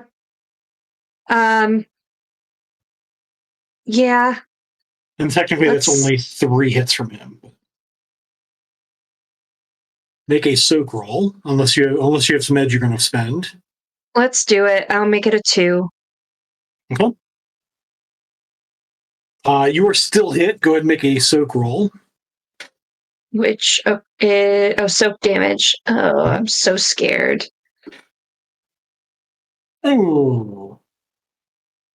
I'm squishy, guys. So you take the full 10 boxes of physical as it grabs you around the neck. Guys, I have 1 box before I'm gone.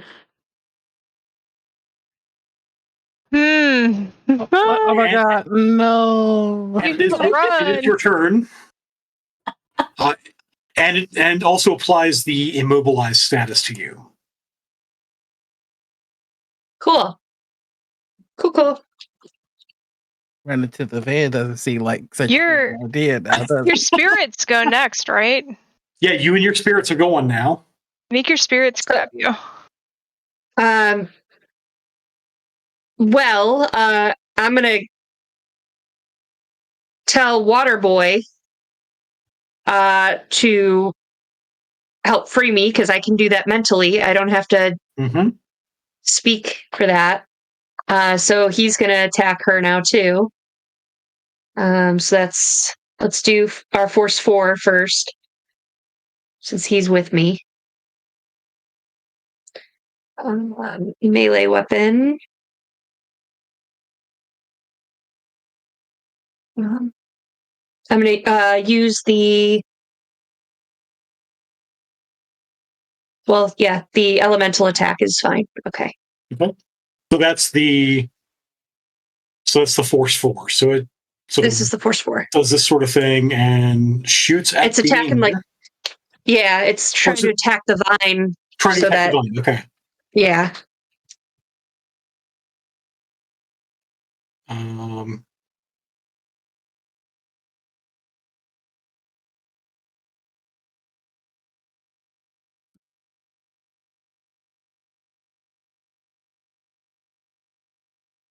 So it does hit it. Hang on a second. 3, 4, 5, 6, 7. Not quite a glitch.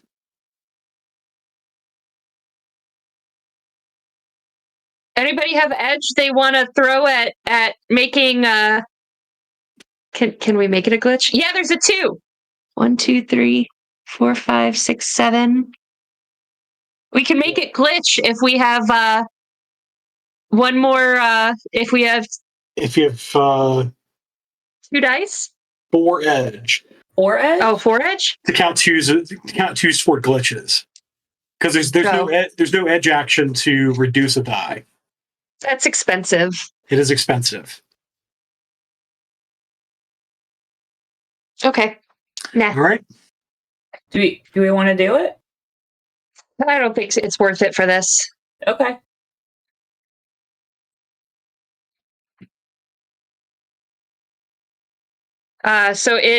But it does hit. It does hit. It does sever the connection. That was both my surprise and also Curie's gasp of getting air after being choked. It's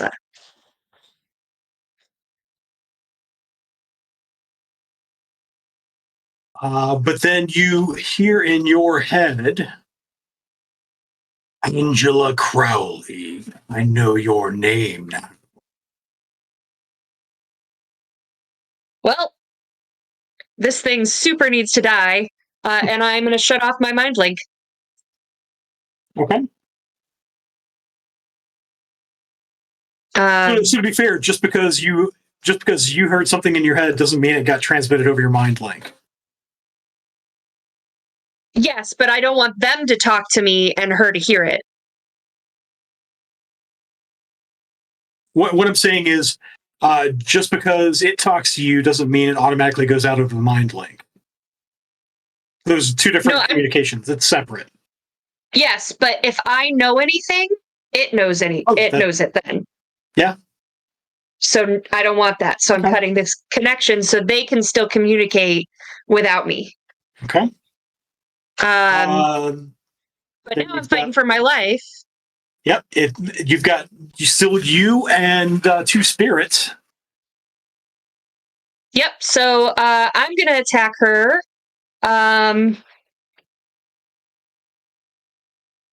So we're gonna do a lightning bolt with one hand.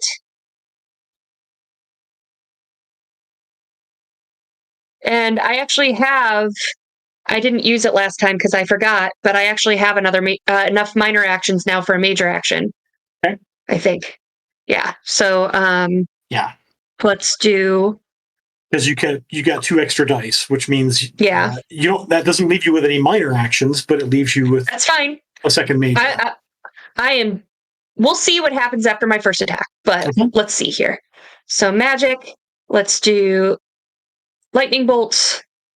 Modifiers 3. Go. 3 hits. My drain. +2. Go.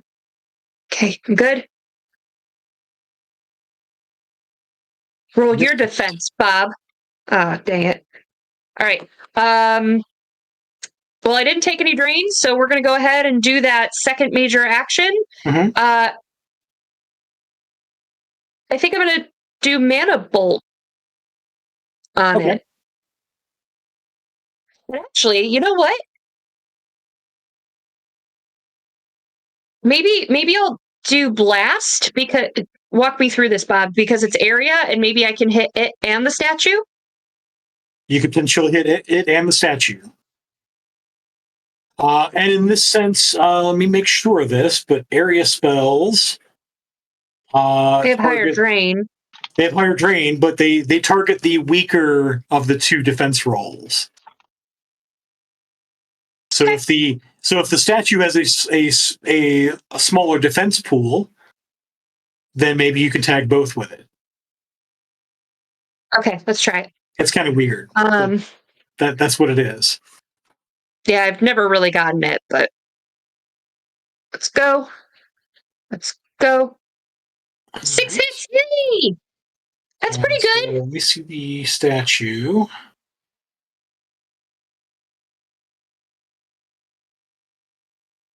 The statue does indeed have, whoops, I forgot the modifiers on there, but it doesn't have any. So it does hit with 2 net hits. So it is, your magic is 6. So it's 3, so 5 S is the damage code.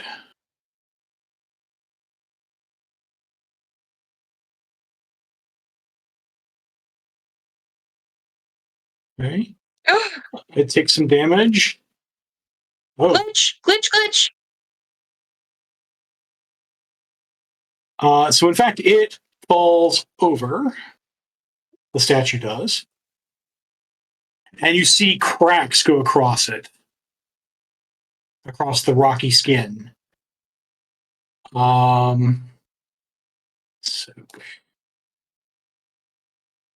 the name eater, however, seems unfazed. Okay. Wow, with 8 dice, and with 8 hits out of 10 dice. That was some nice soak there, but all right, I did more to the statue than I thought I would, so I can't complain. So we'll skip him. Fisher's running. I have spirits. Yes. I'm not done yet.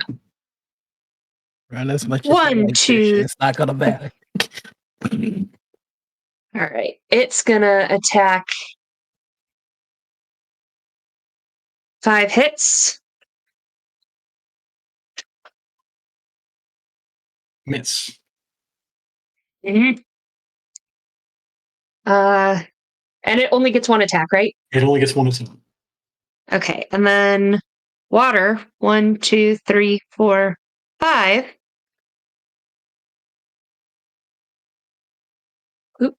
Come here. Come here. Core 6. There we go. 7 hits. That's pretty good. Cool.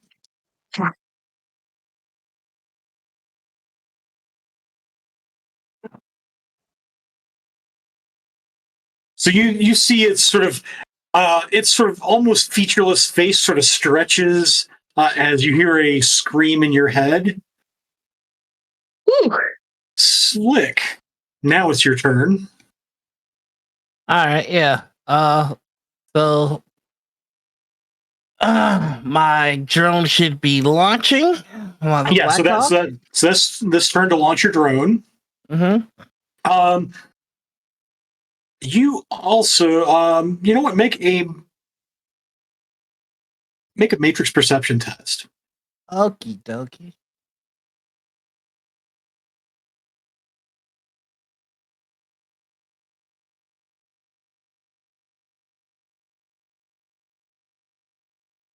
Okay. You see this thing off in the distance. And it's actually not that distant anymore. It's coming in for a run across the middle of the tent. And you definitely hear the whine of the jet engine from that aircraft. Is it easy for me to put 2 and 2 together that this is Fisher? No. Do I see Fisher? Well, I mean, conclude what you want. You don't really have a whole lot of information to go on. Okay. Do I see Fisher? You do not. You know what? Actually, as you've launched your drone, as it's coming around, since you made 5 hits on your matrix perception, you do see an orange VW van that is starting up and is leaving the scene. Boom. Okay. So this will be an engineering test for you. Okay, dokie. I probably really should focus on what my friends at the party are focusing on, but also screw this guy. It's all sight. 3 hits. Oh, and right. analytical mind, so I get my edge.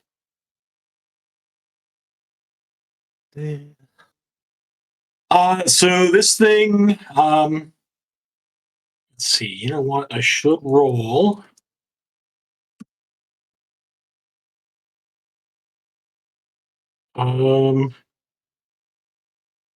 Actually, I shouldn't roll. I should not roll for reasons. I don't like that. Let me have this. Let me murder him. No. So what I was about to roll was a defense roll for the van. The van does not get a defense roll because it's on autopilot and has not seen the attack incoming. So the missile does strike the van, and the van blows up in a satisfying way. Okay. Violet. What is this? I assume that I am not hearing the plane yet. You are now hearing the plane. Okay.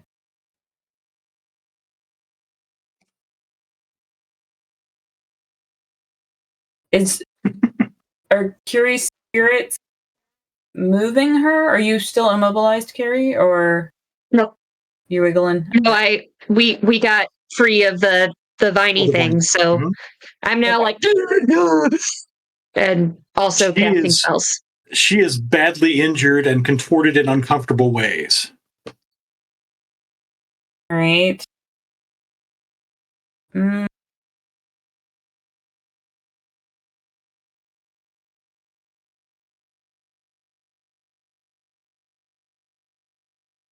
And the guy you were singing at is now laying on the ground. And Fisher is not in the tent anymore? You saw Fisher with your perception roll. You saw him duck under the canvas tent barrier and slip away. Okay. And you did just hear an explosion from roughly that direction. Cool. I would like to use my commanding voice, and I'm going to try and intimidate the Name Eater to leave us alone. Commanding voice, all right. Don't you make me turn this tent around. Leave me and my friends alone. All right, so it's an intimidation test. And I will get a edge because I am using my voice. Be a meanie.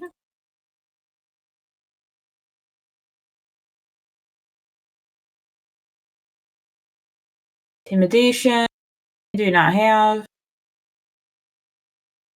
So that is con or Oh yeah, it's part of the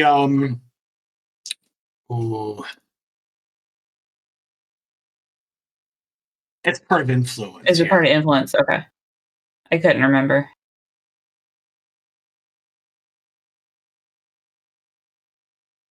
It is part of influence. Right. Because I'm not intimidating.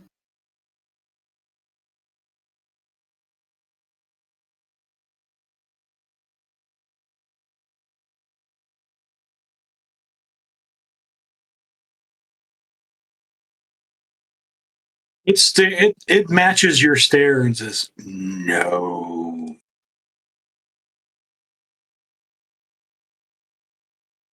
Well, that was my major action, so I guess I'll leave. Okay. So using a minor action to move out. Mm-hmm.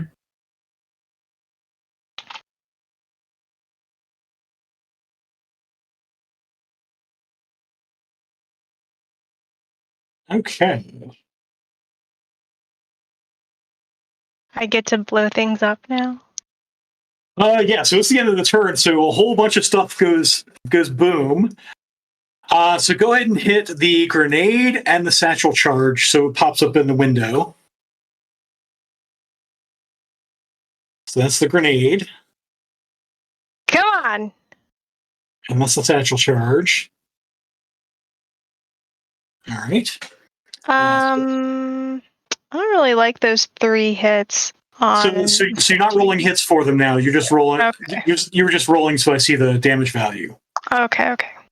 Because for explosives, the damage code doesn't get staged up by hits. Oh, okay. The only thing hits do really is the scatter roll. They affect your scatter. Oh. But you've already placed these, so it's not a problem. What I need to do now is the first one is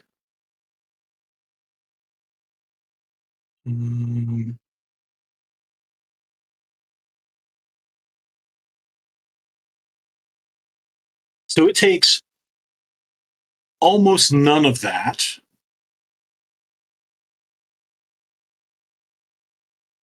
It takes a little bit of the satchel charge as it sort of blasted back and blasted back. The satchel charge in particular essentially blows the sort of plastic roof sheeting that's on the tent. It sort of rips that and blows it up.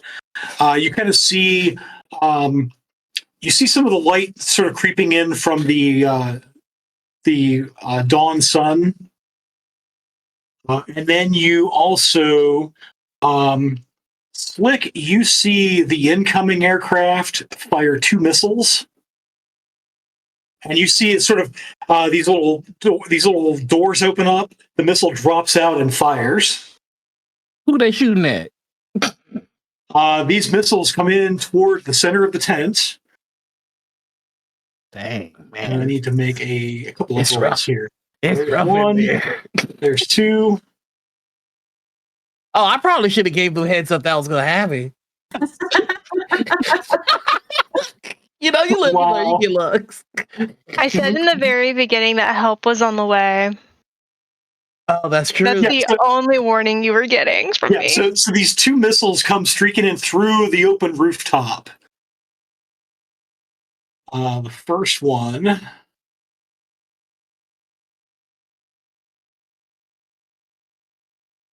Ooh.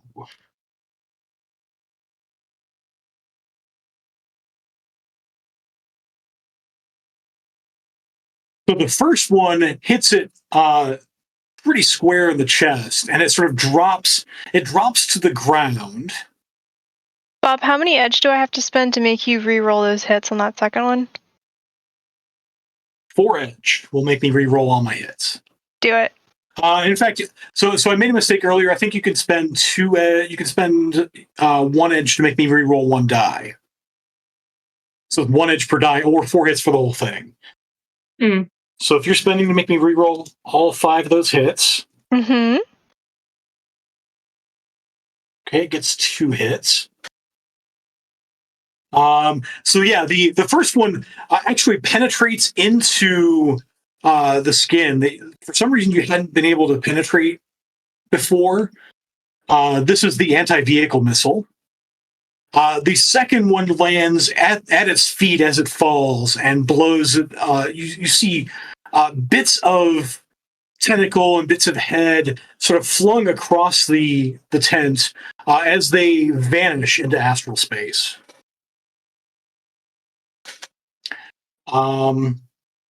I need you, Curie, to make soak rolls for these 2 spirits. Okay.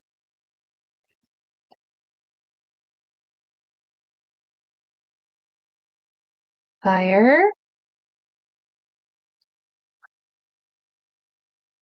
Actually, just the fire one.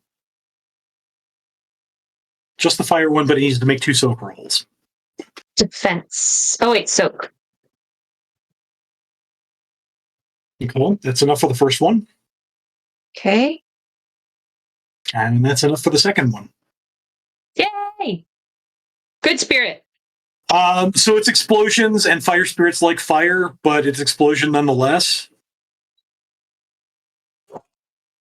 And the tent goes quiet aside from the screaming jet engine that streaks overhead. Can I check the astral to make sure that it's gone? Sure. Okay. I mean, I can wait for my turn if you'd rather. Good. So go ahead and make an astral test.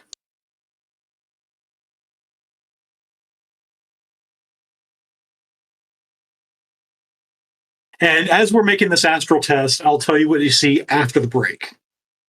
Okay. Because we're past the 10 o'clock hour. It's true.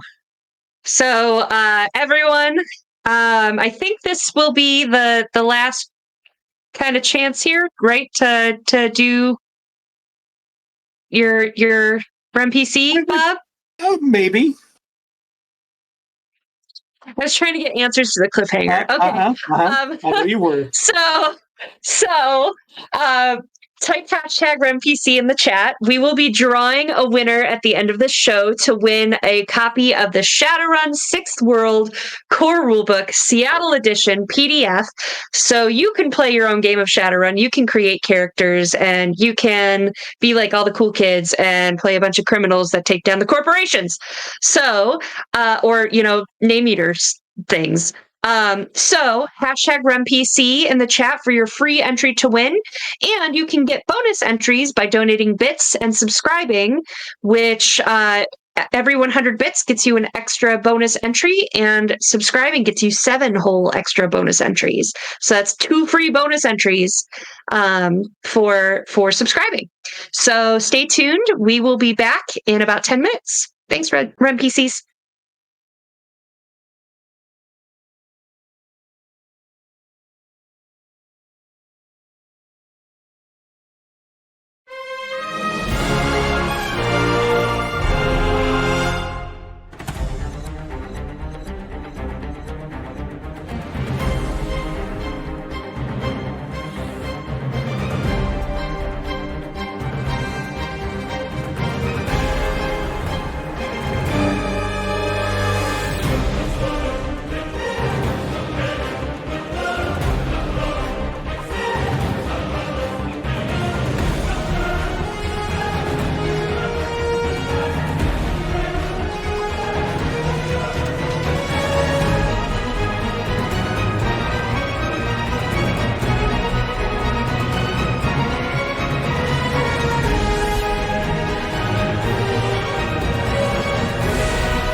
Yeah. In the city of Neo-Babylon, full of powerful magic and emerging cyber technology, the authorities say that they know what's best, but only ever seem to help themselves. That's where you come in. If the powerful won't help, you'll just have to get things done on your own. Hey folks, I'm Opti, the founder of Fragging Unicorns Games and creator of the Subversion RPG. In Subversion, you and your friends play as envoys, representatives of your communities taking direct action to serve and save the people around you. But there's a catch. Both characters and communities have values that are important to them. Trying to subvert an oppressive world around you while also holding true to those values isn't an easy task. Neo-Babylon is a world much like our own, but where magic and wondrous things have always existed. And the ancient Babylonian Empire was the first to wield that magic to conquer and assimilate their enemies. Now, in Neo-Babylon, communities struggle against oppressive arcane elites, faceless corporate masters, and all kinds of authorities that have boots aimed at their necks. So if you want to play a game where you can encounter wondrous creatures, breach computer systems, bend magic to your will, search out lost civilizations, steal from the rich, and give to the poor, Subversion might be for you. But if you're looking for a game where your values truly matter and building up your community is just as important as destroying unjust systems of control, Subversion is absolutely for you.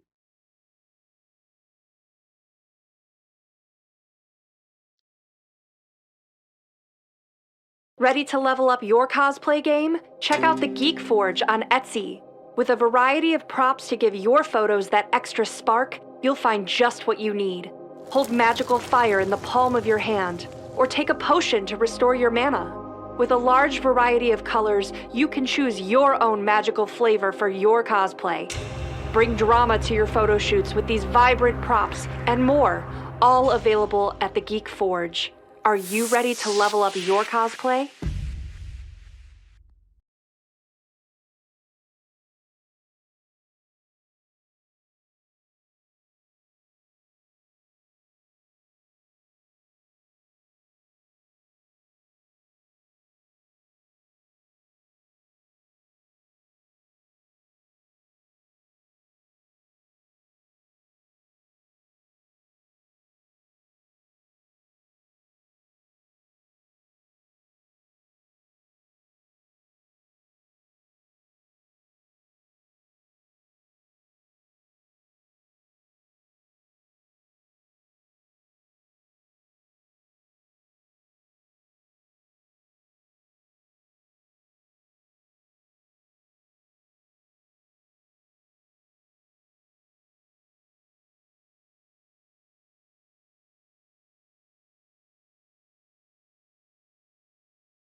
What a spell! Spell. She says spell like 92 times.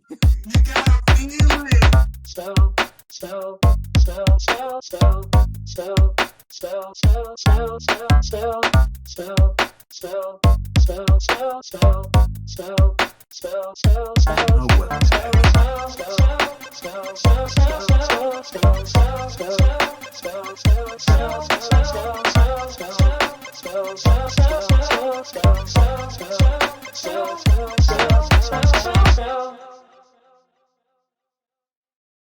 You get to play with us now, which is so exciting. So with channel points, bits, and subscribes, you can give rewards to the player of your choice. So how to do that is, no, not Bob.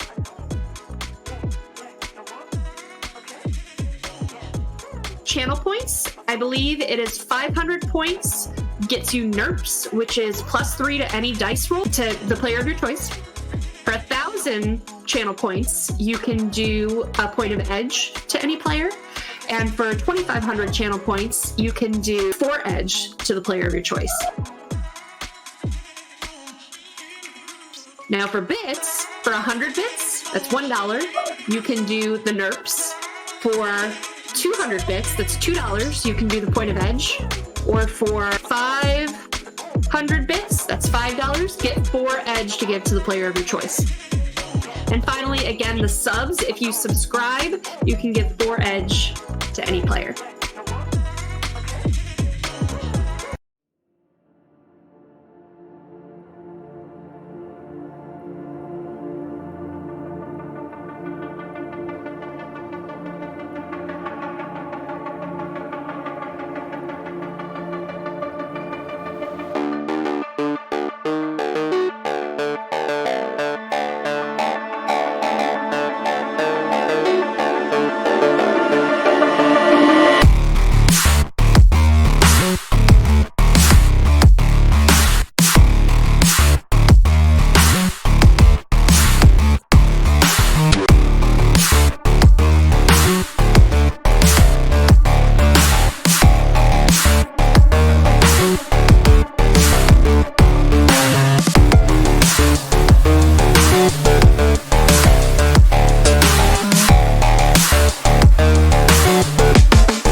Welcome back.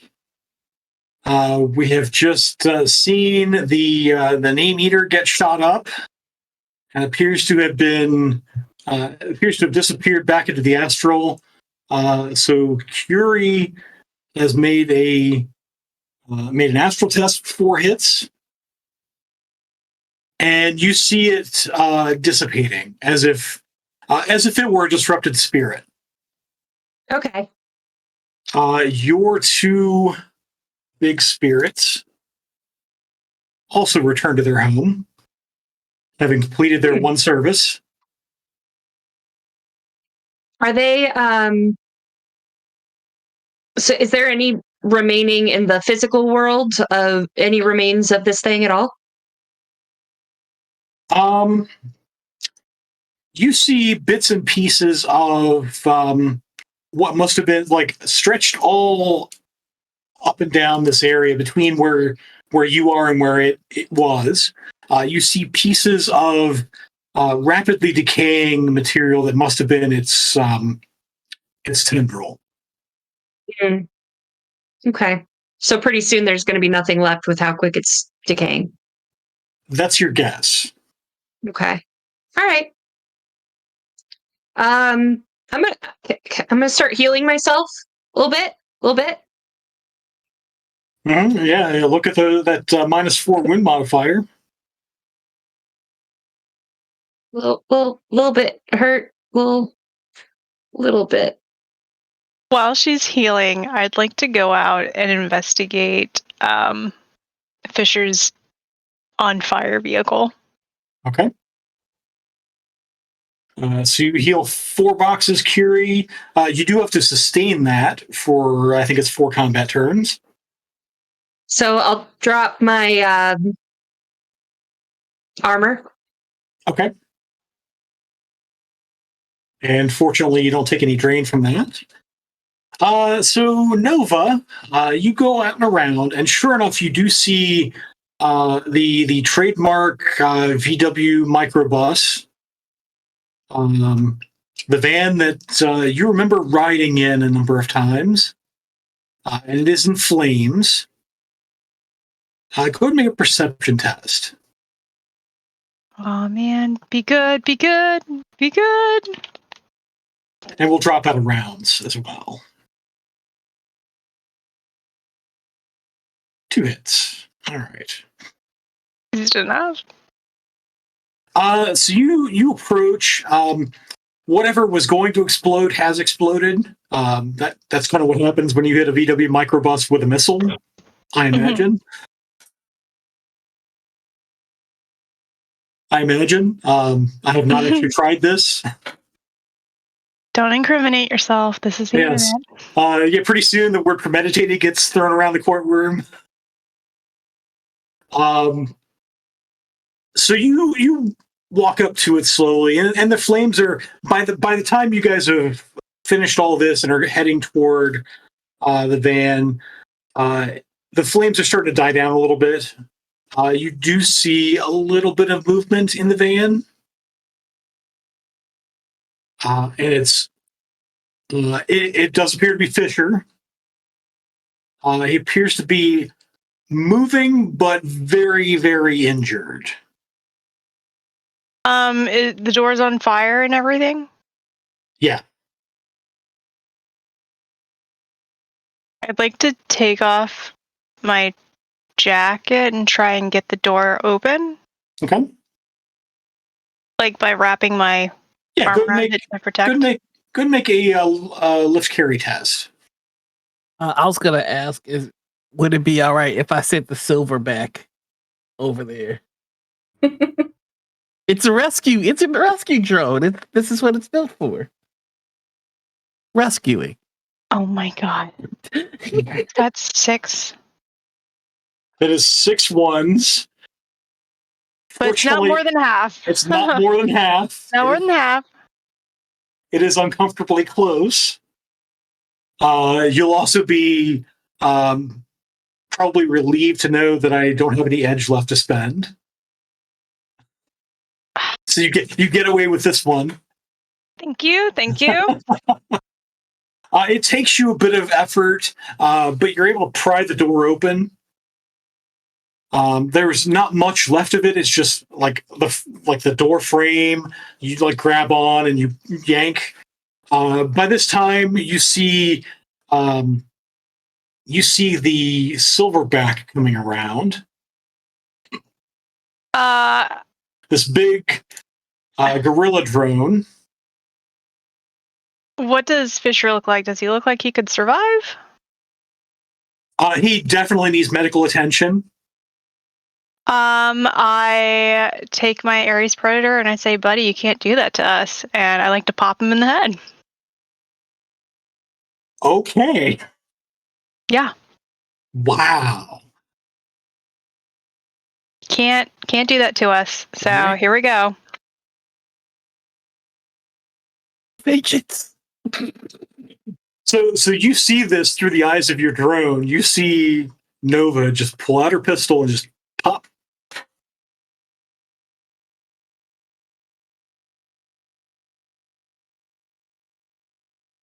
That was unexpected.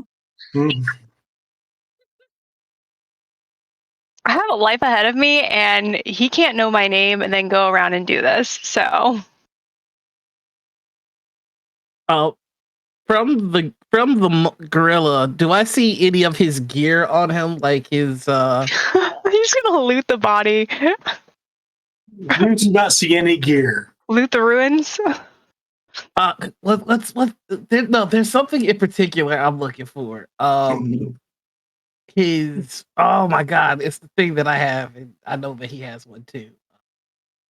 Yeah, so whatever his control rig. Everything's on fire. He does not have a control rig. Okay. And there's nothing on or near his body that is even remotely lootable. Okay. Because you shot him with a missile. Yeah, I did that. And then what was left got shot with a bullet. Yeah, go team. Did it work? Did it work? Is he out? Is he unrecoverable? What's unrecoverable? I shoot him a second time. I mean, he looks dead to you. I shoot him a second time. He's double dead. The gorilla will do the people's elbow just to make sure. Wow. Okay. Yeah. So, yeah. You have straight up murdered Fisher. We'll start ish. Ish. I consider that taking care of a problem. But we move on now. I leave. I go get in Slick's car and I sit quietly. Wow. That's gonna be an awkward, just awkward couple of minutes. Mm-hmm. I just like y'all to know that Roland just typed in our private chat, disapprove. Yep. I like to tell Slick, don't say anything, and there won't be anything. No. Hey. In the van, by the van, I can say whatever I want.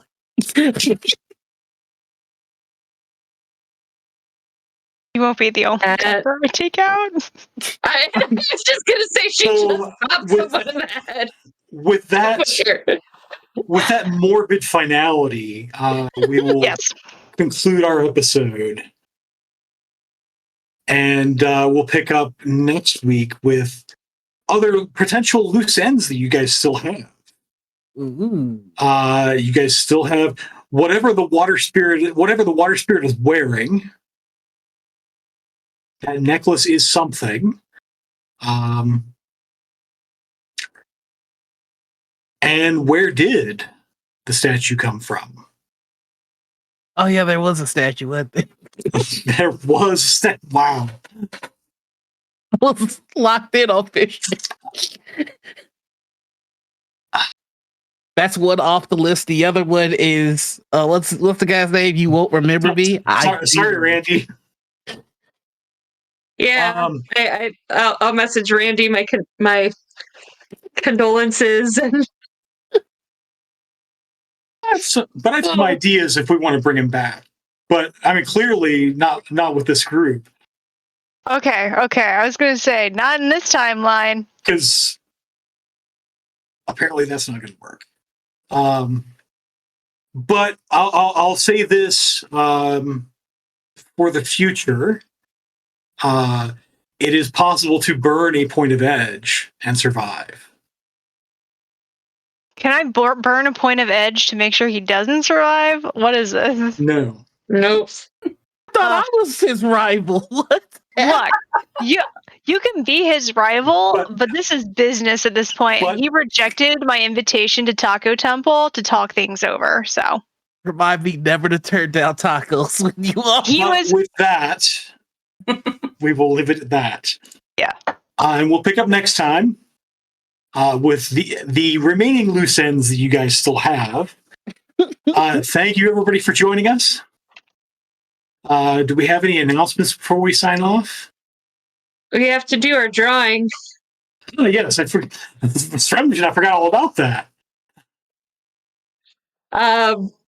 Yeah. I'm still just flabbergasted here. So, yeah. We're doing a thing. We're doing a giveaway, right? That's what we're doing. So last chance, type #RunPC in the chat. We did the drawing. Too late. It's already too late. And I have to say this. Uwuminati won. Congratulations. You made me say the silly thing out loud. Congratulations. We will be reaching out to you, so watch your whispers on Twitch because someone from my team is going to reach out and get your contact info so we can email you the Shadowrun 6th World Core Rulebook Seattle Edition PDF, and you can start playing Shadowrun yourself. Congratulations! All right. So do we have any other announcements? The winter time, okay? I think let's see. We've got what is happening. Oh, I should tell everyone now. Because I'm allowed to talk about it now. So did I talk about it last week? I don't even remember anymore. I don't think so. I'm the new community and marketing director for Catalyst Game Labs. Hey. So yay! So I've been really busy with that, and we're launching the Kickstarter in 1 week for BattleTech Mercenaries, which is going to be massive. So yeah, lots and lots to do. So the irony of Shadowrun, you've gone corp on us. I am part of the problem now. I was already a CEO though, so it is now. But now I'm working for a bigger company than my little one. So no, I'm very excited. I'm still doing REM.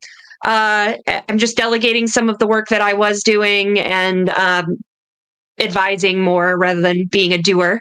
So yeah, I'm very excited about it, and there's lots of cool things to come.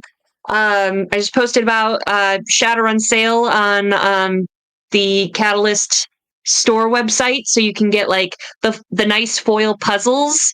There's like 5 different Shadowruns on there. There's Shadowrun. I have a list. Where is it? I'll give you guys all my secrets. There it is.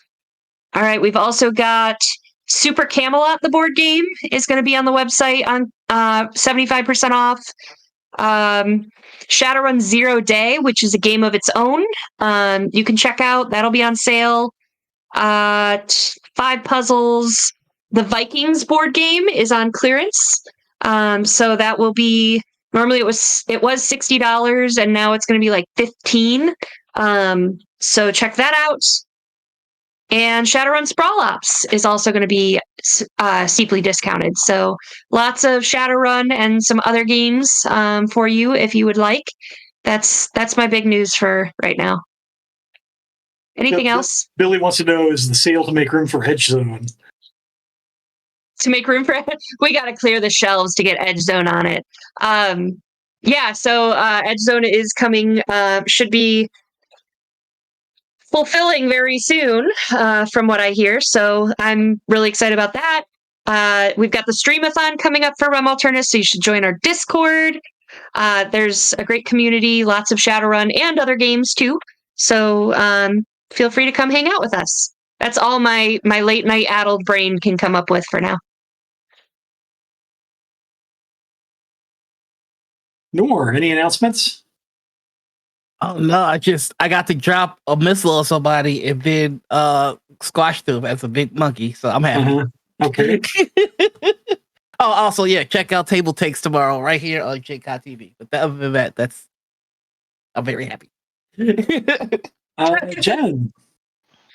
Just to add to what Sarah was saying about the Streamathon, I am going to be running a Tales of Xadia one-shot, which is based off of the Dragon Prince on Netflix. So if you are interested in playing in that, definitely come check out the REM Discord and come sign up for my game and all the other cool games that are going on that last weekend in April. Yeah, there's 36 hours of gaming and you can get in on most of it. So again, join our Discord server and play something new. Amber. Tuesday at 8 p.m. Please join us at twitch.tv/masterofrem to see Bob, Jen, and I and our friends do crazy other things in Shadowrun world. 5th Ed. And any announcements from Teslon? Yeah, I need criminals. For that Shadowrun game, I need some people to play city guards that have to augment their income.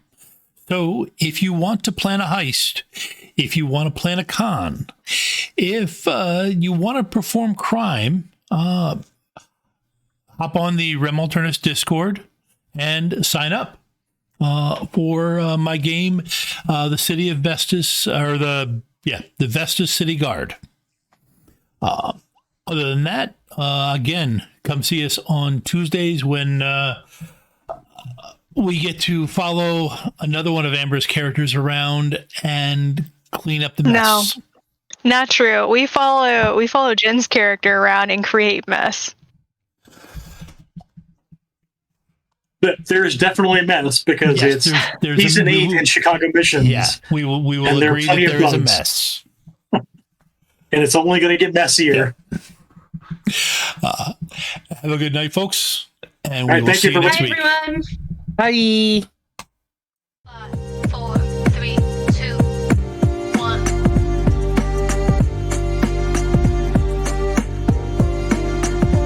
I have a dungeon for No, what the heck happened with That's all ready for another episode of Shadowrun Emerald's Glitch. I like the idea of the credits rolling and it's just us arguing and being like, "What's happening?" So now we've hit the post-credit scene. Yeah, this is the stinger. We're like Marvel now. But no, just kidding. We just adventure in our cast list. Yeah, right. don't make me wait too long for the credits. I'll make a post-credit scene. No. Yeah. No. Okay, we're gonna try this again, folks. Here we go. Heading out. Bye, everyone. Bye.